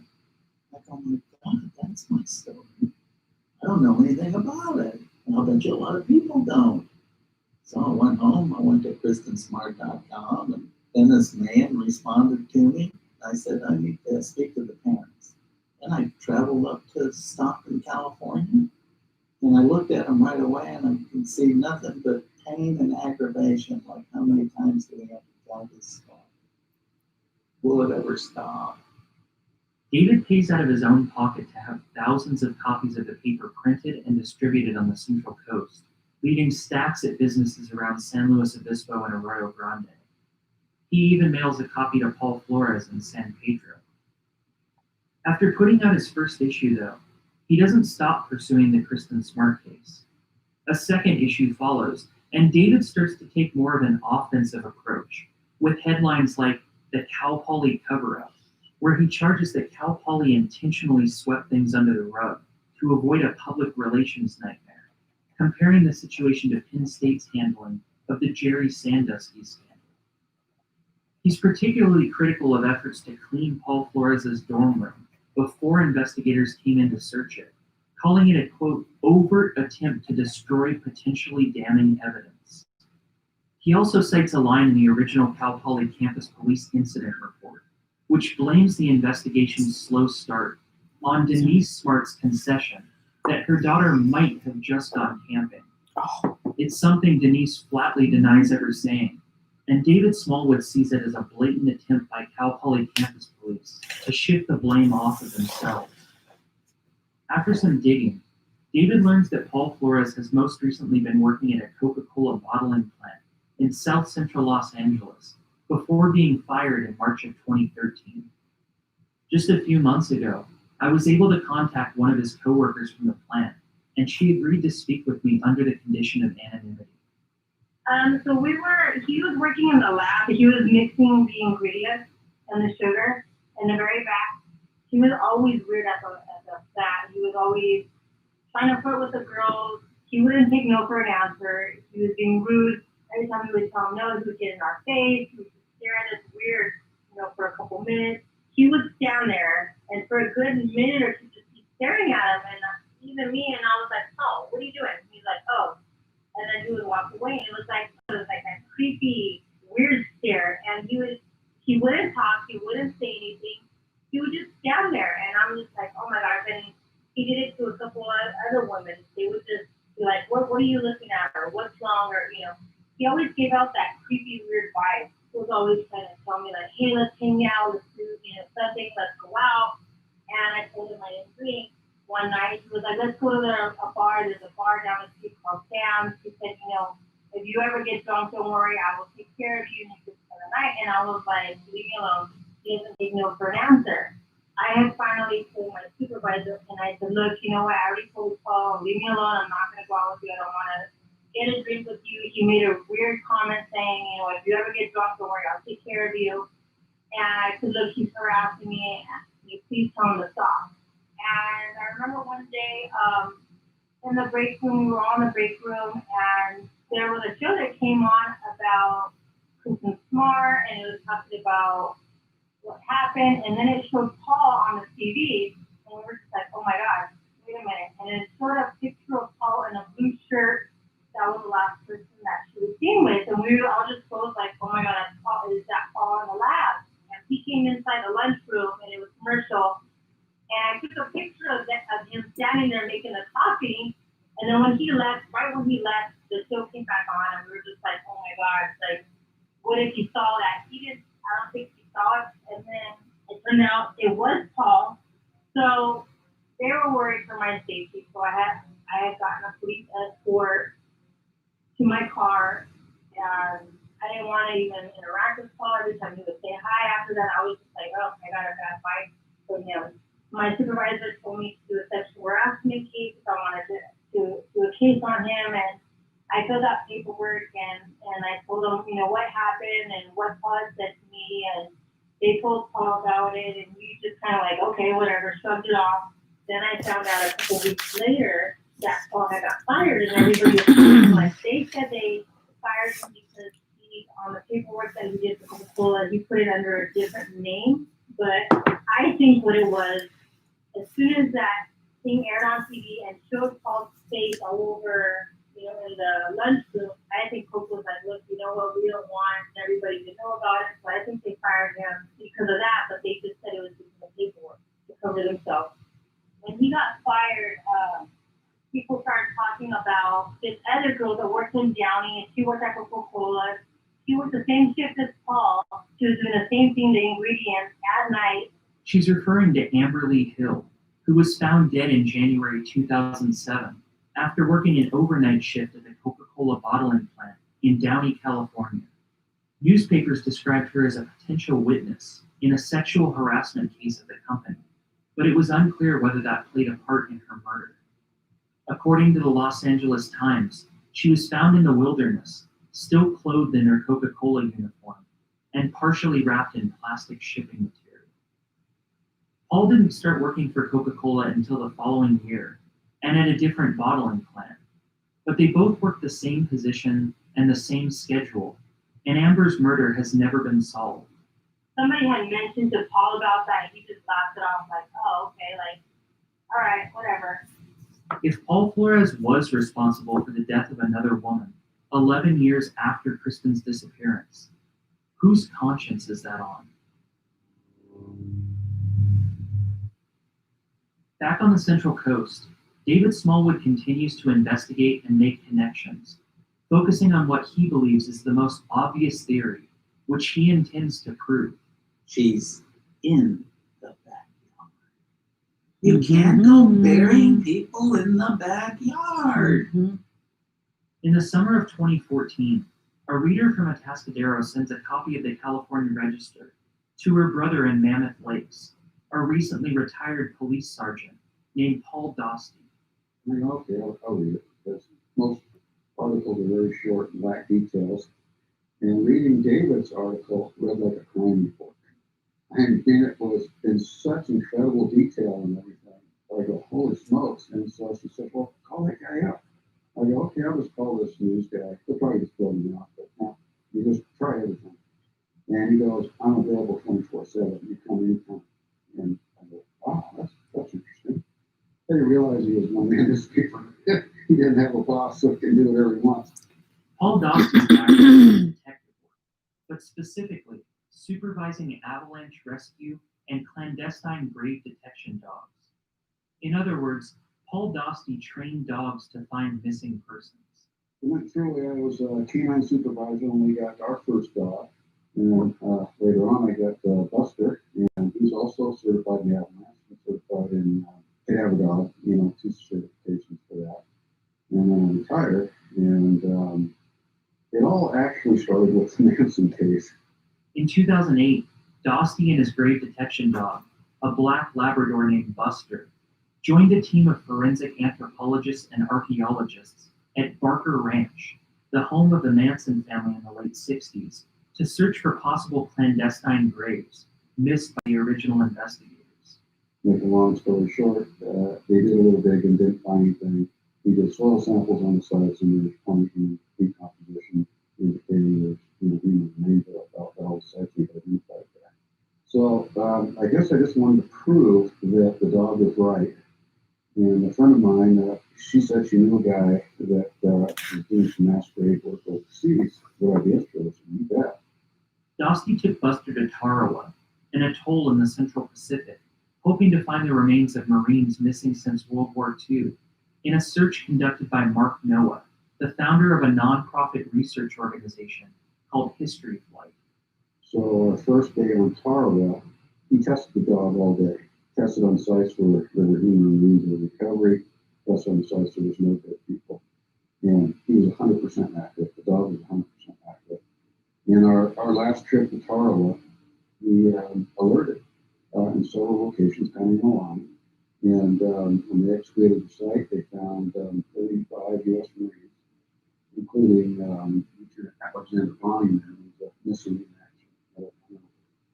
I thought that might help. Never did. As far as convincing people His credentials are enough to impress David Smallwood, though, and after obtaining the permission of the renters directly behind Susan Flores' house, Paul Dostie brings Buster down to Arroyo Grande.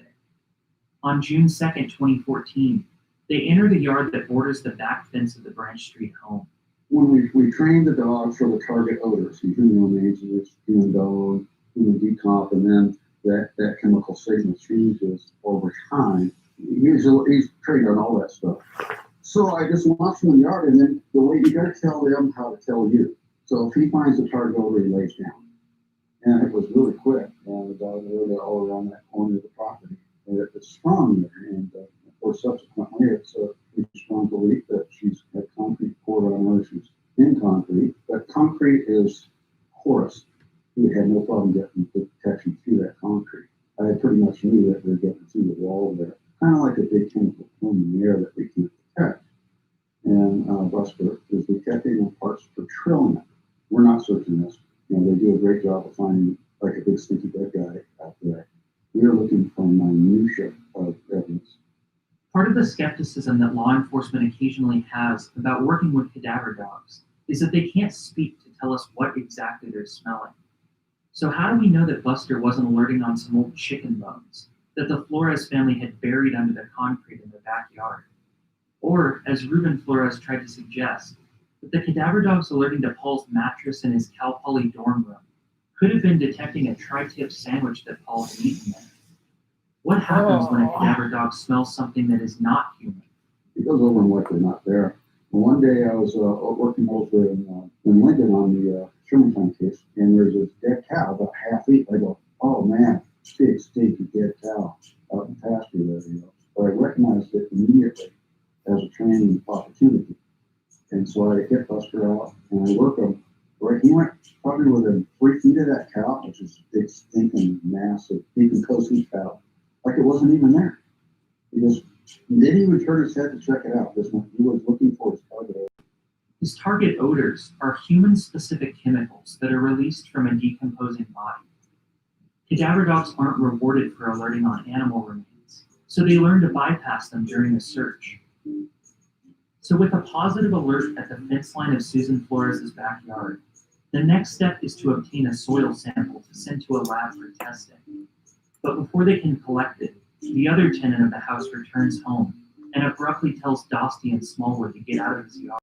He didn't know his girlfriend gave us permission, and he freaked out, thought he was going to be killed, and we trying to get him killed and get us off the property. So that was a kind of a weird experience. Luckily, they're able to get permission from the homeowner directly next door to Susan, and they obtain a soil sample there to send in to be tested by a forensic anthropologist in Tennessee named Arpad Bass.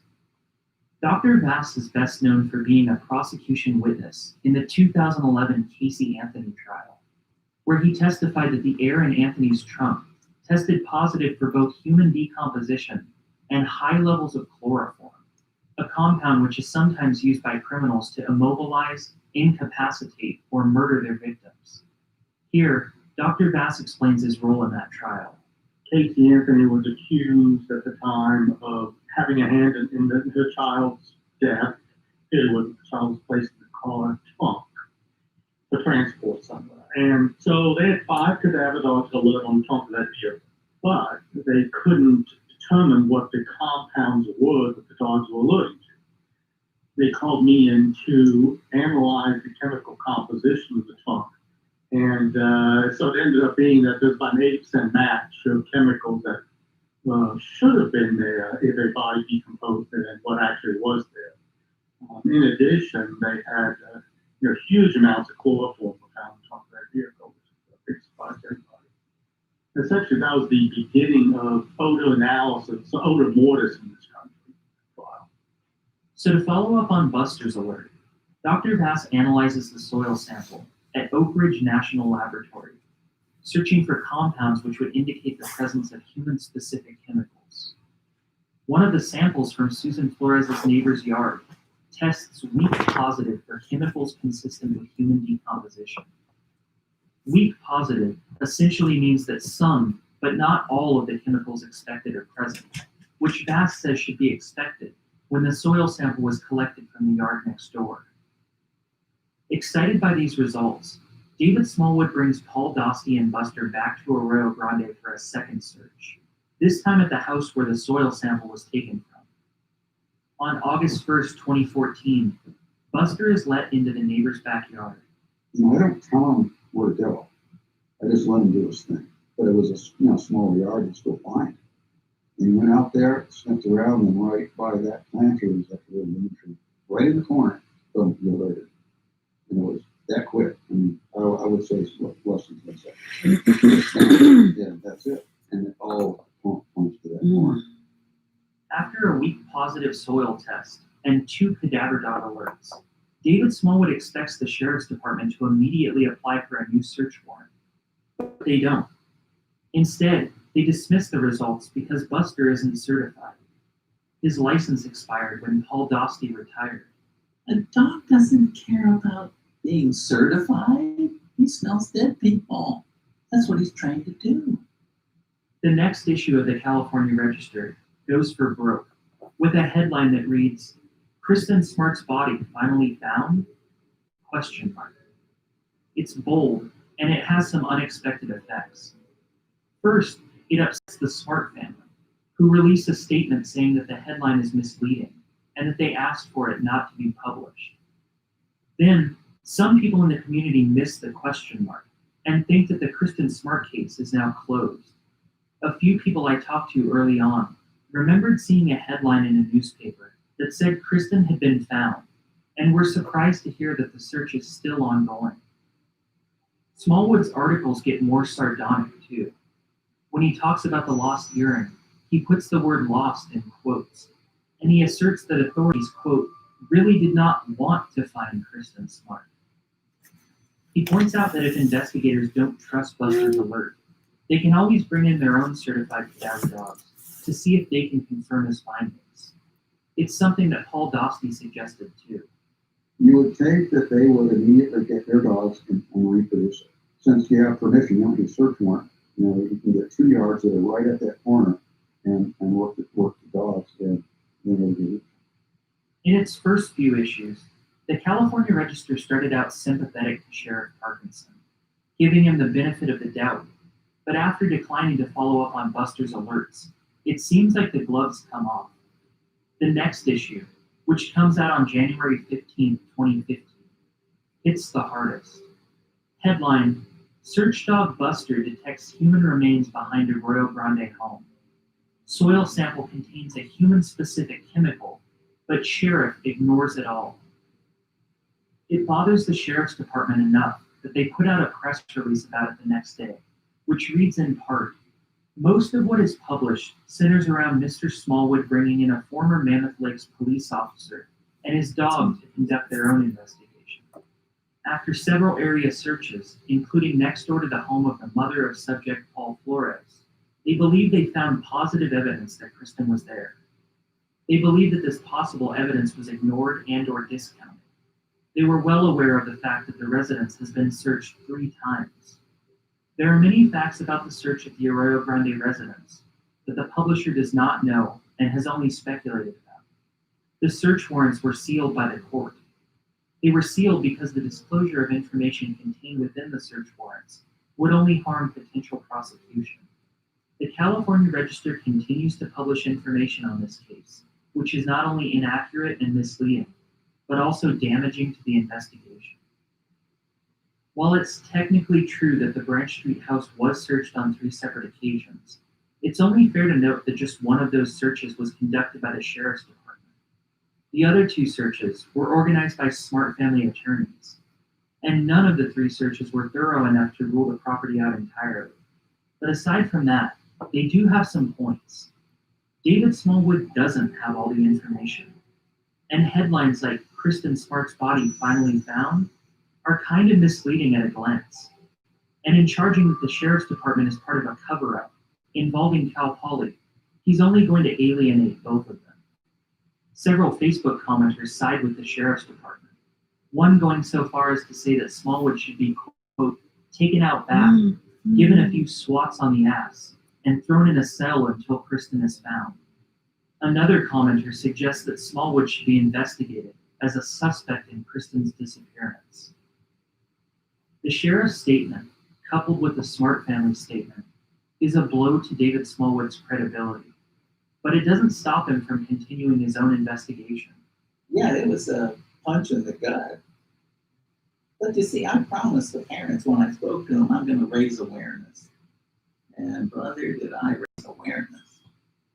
On January 26, 2017, he pays to fly Dr. Arpad Bass, the forensic anthropologist, from Knoxville, Tennessee to Arroyo Grande with a new machine that Dr. Bass claims can detect DNA matches with 85 to 90% accuracy.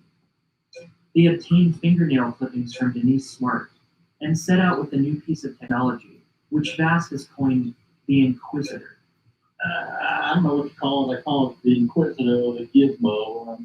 It's essentially an instrument of my own design. It's not based on odor analysis. This instrument is based on resonance frequency. And, all objects in the universe are made up of molecules. And all those molecules vibrate at a very specific frequency. And so I found a way to amplify that resonance frequency and beam it out into the environment like a radar gun. And when it hits an object of similar composition, it excites that object and beams back a signal to our secondary antenna. And so then I can determine whether or not that object is present in the environment. In this case, we were using keratin DNA as the source material for comparison. That is keratin DNA from Denise Smart's fingernail clippings, which should match Kristen's DNA. Without filling in Dr. Bass on the details, David Smallwood takes him to the parking lot of Last Chance Liquor and asks him to do a 360 scan of the area. And we got hit in the back of that house. From Lori's house, I believe Mother's house. I was standing about a half mile or 4 mile away from that house at the time. And it was pointing right towards Susan's backyard. So we walked up the street here, and we went into the parking lot of the condos right behind. I said, do another 360, Doc. Boom, I got something right here. That intersected with the other line right over the rear left corner of the house.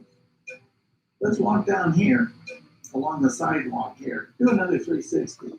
Once again, it intersected. Now, it doesn't necessarily mean the body's there. It could have meant the body was there. As a control, they take the machine to the Cold Canyon landfill and the Cal Poly P, but they don't get a hit at either location. They do get a positive hit at the red brick dorm buildings and another in the parking lot of the sheriff's department, pointing to an outbuilding they believe to be an evidence locker. So is Kristen Smart's DNA in the sheriff's evidence building and in the Cal Poly dorms and Susan Flores' backyard? It's hard to know without understanding how the Inquisitor machine works, and Dr. Bass is hesitant to go into details while the patent is pending. But he says that investigators don't have to take his word for it. And even if they don't listen to me, or want to believe my technology, that's what the certified cadaver does. They should listen to that. They have to bring the white dog to the white job. So I really don't have a clue why they don't pursue that at all. Smallwood, Dostie, and Bass are all adamant that investigators could follow up with their own searches to rule out their findings, but the Sheriff's Department doesn't seem to take the California Register seriously, and neither does Cal Poly. In 2015, a broadcast journalism major named Olivia DeGeneres puts out a 2-part story on the case for Cal Poly's Mustang News, titled, "Where is Kristen Smart?" I was not familiar with the case at all, and I think if you asked most people who were at Cal Poly with me, most of my classmates, they had never heard of the case either. I actually, during my senior project, while I was doing research into the case, I just did a video where I walked around campus and asked people to know who Kristen Smart is, and people had either no idea who she was or had incorrect information about who she was. It just kind of struck a nerve. This blonde Cal Poly freshman goes missing, and I had never heard about it. So in orientation and the new student, they don't tell you those things, obviously. How I first learned about the case, I picked up a California Register. She interviews Sheriff Parkinson, Attorney James Murphy, and Denise Smart. She's even able to obtain a copy of the 2000 search warrant template and a video recording of Paul Flores' 1997 deposition, which she releases in full. It's one of the most thorough and well-sourced pieces that's ever been done on the case. But the two-part series was originally supposed to be 4 parts, before faculty in the journalism department nixed the final 2, which featured extensive interviews with David Smallwood. My faculty editors at Mustang News got really nervous about publishing a lot of the stuff. My editor was like, no, do not publish this. It's just too much speculation. I honestly never finished it the way I wanted to, just because I got so much pushback from Mustang News not really wanting to put their own neck on the line. She sends me the Google Doc, which she saved, and it's covered in notes from her instructor. One note reads, "I have read this, quote, newspaper, and see many red flags in its coverage." She highlights entire sections, several paragraphs at a time, and writes "cut" next to it. Every mention of Buster the Stabber Dog. Every mention of Dr. Arpad Bass and the soil samples. Olivia defends her journalistic choices, writing, quote, "I understand not wanting to attribute the California Register, but 99% of the people in the community I talk to about Kristen Smart have read Smallwood's publications. I think to be thorough, we should go into his claims and offer the sheriff's rebuttal of them." In capital letters with a period at the end, her instructor writes, "No." David Smallwood's charge that Cal Poly and the sheriff's department have both worked to cover up aspects of this case only gets more compelling when they avoid responding to his claims. David insists that they're both part of a conspiracy, and they both insist that David is not a trustworthy source. So Smallwood starts to file complaints with the grand jury. I put in a formal complaint every year that the sheriff is not doing his job. Here is one of those complaints, right there. Citizen complaint form. And every year, he receives a certified letter thanking him for his interest in most of this. Last year, he finally decided to step away from the case, citing his frustration with Sheriff Parkinson's administration and the Smart family's continued support of him. No, I'm always interested in the final chapter of justice. You see, there's a gaping wound for the Smart family because they don't have any closure. But I decided I'm not going to do anything more with it. And if Paul Flores says, "I want to talk to you," well, I'll say, "Okay, let's talk." But until the parents realize that the sheriff's department has never been working in their behalf, until they realize that, I really don't want to be part of it anymore. The blanket dismissal of Buster's alerts and the Inquisitor machine isn't the first time that the sheriff's department has refused to follow up on a potentially promising lead either. In 2003, Dennis Mann's website, Son of Susan, gets an anonymous email from an author who calls himself Ben Franklin. The gist of his tip is that police should take another look at Paul's best friend at the time, who may have more information than he admitted to. Ben Franklin claims to have worked with Paul at the 76 station over the summer of 1996. After 4 tips, he disappears, but Dennis finds an expert who's able to track the author's IP address to the computer lab at Sonoma State University. Dennis contacts the Sonoma State IT director, a man named Barry, and asks him to cross-check a list of students and faculty with a list of Paul's coworkers from the 76 station. Barry confirms that one of the names appears on both lists, but he can't legally give the name out without being subpoenaed. He's more than happy to give the name to the sheriff's department, so Dennis passes the information on to them and waits. A few years pass, and Denise Smart eventually requests that investigators follow up on the Ben Franklin lead, when she's told that they already have, and that it was a dead end.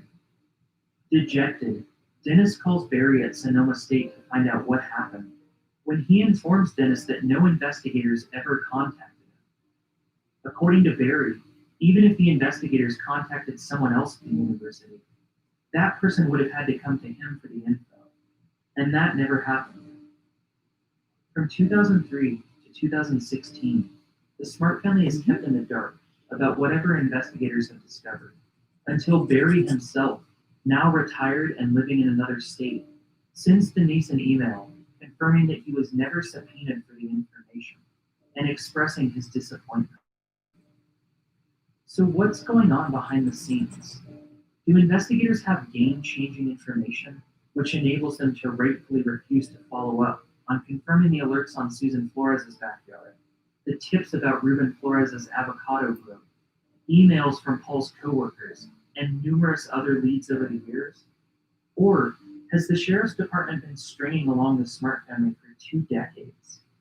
I've talked to a lot of people over the last 18 months, and there are many strong proponents of both theories. My personal opinion won't have any effect on things.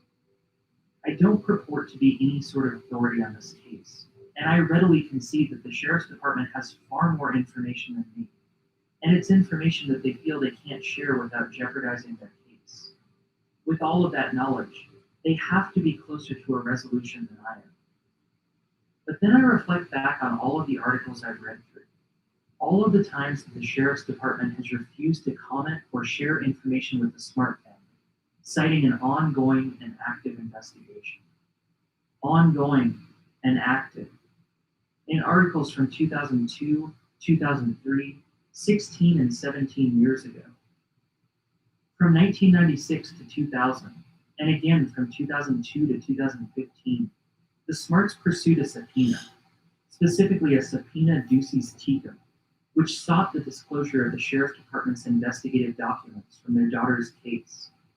They were denied access to the records, citing an ongoing and active investigation. The basis for the denial is that the public's interest in protecting the integrity of the criminal investigation outweighs the Smart family's right to disclosure.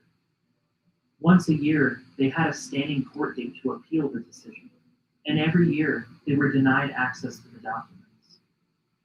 October 23, 2003, Judge Roger Paquette denies the Smart family access to the Sheriff's Department's investigative documents, citing an ongoing and active investigation. November 9, 2004, Judge Roger Paquette again denies the Smart family access to the documents, citing an ongoing and active investigation. There are articles, if it's true that the investigation was ongoing and active in 1996, and it's still ongoing and active now in 2019, one giant nagging question lingers. Where is Kristen then? I hope they have that answer somewhere in their documents, and I hope that they'll share it with the Smart family soon. I don't want to be an adversary of the Sheriff's Department. I don't have the experience or the resources to accomplish what they're capable of. I just want to believe that they're doing it. Over the past 6 weeks, the podcast has started to have a ripple effect. In the last episode, I mentioned a tip that was submitted back in 2004 by an anonymous author, who Dennis Mann has been looking for 15 years. The day after the episode was released, I got a message from Seattle, Washington, from a guy claiming to be the author, and was able to confirm through private information that he was in fact the guy we were looking for. I did leave that tip in 2004. I kind of figured when I gave that lead that it may actually turn out something, and then I would hear about it. And anything I've heard about the case has just been nothing but struggles and trying to dig out the yard. But I personally believe that they're looking in the wrong yard. He flew to the Central Coast last week and showed me to the exact spot where he and his roommate believe Kristen was buried. I think this is an important lead, and I'm still working on it every day alongside several others. I'm hoping to follow up with new episodes sometime down the road. The podcast also managed to reignite the passion of a fervent Kristen Smart supporter who had previously burned out after conducting several self-funded searches. Clark Baird was a year younger than Kristen and sat behind her in a math class at Lincoln High School in Stockton. After moving to the Central Coast and starting his own business, Clark slowly became obsessed with finding Kristen, even seeking the help of psychics and researching real estate records, until, coincidentally or serendipitously, he ended up in a rural location that Susan Flores had listed at the time that Kristen disappeared. He took me to the spot just a few weeks ago to meet the property owner and caught me up on the way. So I went to Lincoln High, graduated in '96, so I graduated the same year that she went missing. We had a few classes together. The one I remember most vividly is that she sat in front of me in an math class with Mr. Gray. And she sat in front of me and she was really shy, like, you know, like everybody said. I think that was probably because in the background, I learned so much about her from listening to your podcast. It was fascinating. Like the very first podcast I'm listening to, driving to my daughter's soccer game yesterday, and I'm just driving on the road with like tears in my eyes. I'm like a really emotional person. I feel energy really strong, and I just like, yeah, getting home to me is almost like the same thing like you said, is like almost like a lost her. Because her and I were just an acquaintance, you know, we maybe had a couple conversations, but I don't think she ever thought about me, you know, other than, you know, when I was in her class, you know. Kristen wasn't really a party person per se in high school that I knew of. So I think that night that everything happened, it was almost like she was just going out to just, you know, maybe she, oh, I wish I had this fun in high school, or blah, blah, blah. So it was almost, to me, I had the sense of like, the first time with her, like, really partying. So yeah, I mean, like you did, you know, you know so much more about this than even I do, but I think, you know, occasionally, you know, you start talking about the days and the billboards would get put up, and I'd drive by and just have this weird feeling about, man, here I have this connection because she's from my hometown. I had school with class with her. Now here I am, I own my own business, work with a lot of, you know, clients in the area. Maybe I could do something. What could I do? So I reached out to the niece and just told her, hey, I'm here. I want to be like a liaison. What can I do? Run a golf tournament or you know, do something to like help. What can I do to help? I'm here. Clark put up his own billboard on the 101 and brought out a crew to search the rural area he'd found, chartering a helicopter to fly over the densely forested surroundings, and was convinced that he was going to find Kristen. Clark's whole story needs its own episode, but after finding some compelling items in the area, which Buster the Cadaver Dog also alerted on, he passed on the information to the sheriff's department, along with the Flores family's connection to the property. He's hopeful that Ian Parkinson will be the sheriff the Smart family has been waiting for. We're waiting for the hero. We're waiting for the guy that says, who cares if somebody's hushing this or doing this? You know, imagine you're the sheriff that finds Kristen Smart. I mean, to me, if I was in politics, which the sheriff is a political, you know, that would like skyrocket you to like the tops of everything, is to be the person. So that's me. It's like, I'm waiting for the hero to show up. I'm waiting for the guy that says, I don't care. Start over. Gather all this information, talk to the people that were involved. Let's go look. Yes, it's been 23 years, but obviously those cadaver dogs and, you know, some of the other resources they have now with technology may be able to turn up something if they'll just do it. In 2016, after the sheriff's department announced their intention to excavate the Cal Poly hillside, instead of following up on this property, Clark Baird decided to hang it up, going so far as to throw out all of his papers and files on the case. Another in a series of people who tried to help but became discouraged by law enforcement's lack of interest in outside assistance. But I'll be following up with Clark again, and hopefully we'll have more to share soon. In 2017, the Smart family announced that they intended to start focusing on the positive by launching an annual Kristen Smart Scholarship as a way to help young women like Kristen achieve their career goals. The scholarship is offered to prospective students pursuing degrees in architecture or international relations. And because of how underrepresented a female perspective has been on Kristen's case, women with an interest in law enforcement or forensic science. The scholarship is funded by the nonprofit organization Justice for Kristen, which you can donate to at kristensmart.org. At the end of our interview, I asked Stan Smart if he has anything he'd like to say to the Flores family, but he affirms that they've given up on that tactic. I think it's wishful thinking on my part or your part to think that they will change. I know in counseling people and working with people, large groups of people, unfortunately, my profession, I've had that opportunity. Unless people are ready to change and they want to make a change, they won't. And so I think they're very dug in, and I think they somehow justified in their mind that our daughter didn't count, that she wasn't a human, that she wasn't someone loved, that we care and miss her dearly, and we hold them accountable for it. I mean, they feel, well, you know, she has been a problem for Paul. Well, would they care if Paul disappeared? Would they care if one of them disappeared? Would they care if their daughter disappeared? Then it would become very personal. Yes, they would care. Okay, that's very human. I don't know why they can't relate to us, and they've shown no concern over the years. They actually, I think, probably have laughed about it. So I'm not happy with them one bit. I think they should be held accountable. I think probably in the end they will be. At this point, for whatever reasons, I think Paul's gotten real lucky, and people have not followed through on things maybe they should have through law enforcement and others to hold them accountable. So at some point in time they will be. Is that something that you're looking forward to seeing?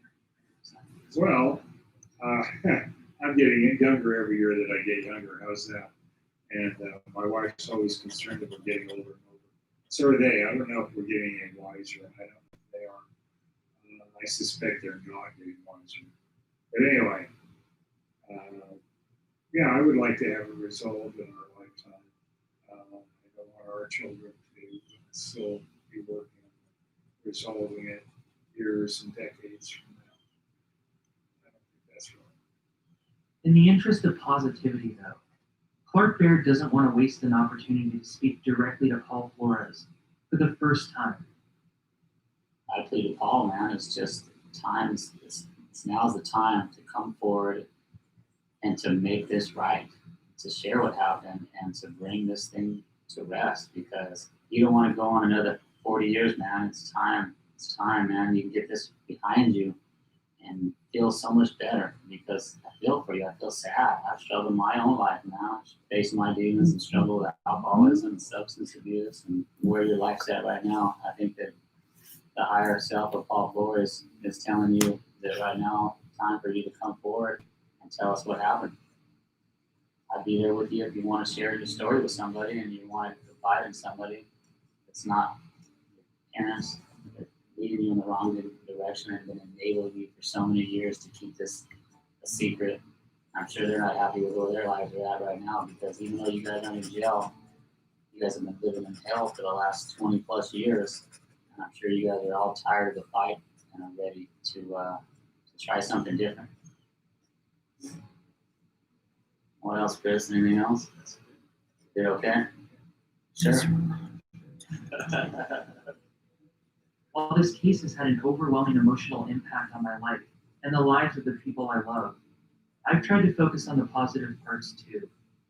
This past February, I was invited to join Denise Smart and two friends while they sang some of Kristen's favorite songs on the cliffs of Shell Beach, near a spot dubbed the Point of Hope, on what should have been her 42nd birthday.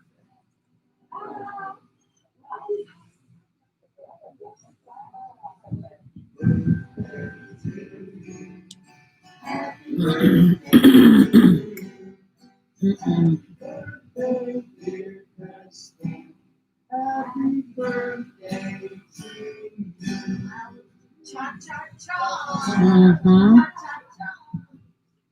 How do you conclude a story where a person is still missing? Maybe you don't. Maybe we all just keep telling the story to everyone we can. Over the past month, I've received over 300 emails, ranging from messages of gratitude and encouragement to people who think they know where Kristen's body is. I think I've shared everything I can for now, but I'm still looking. The answer is in our community, and it only takes one person to do what Paul Flores failed to do on May 25th, 1996. Let's bring Kristen home.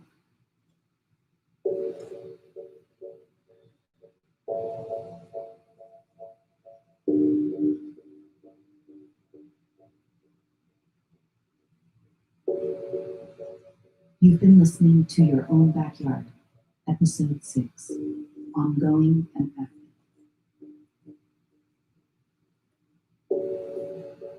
Your Own Backyard is written, produced, and hosted by Priscilla. All right, guys.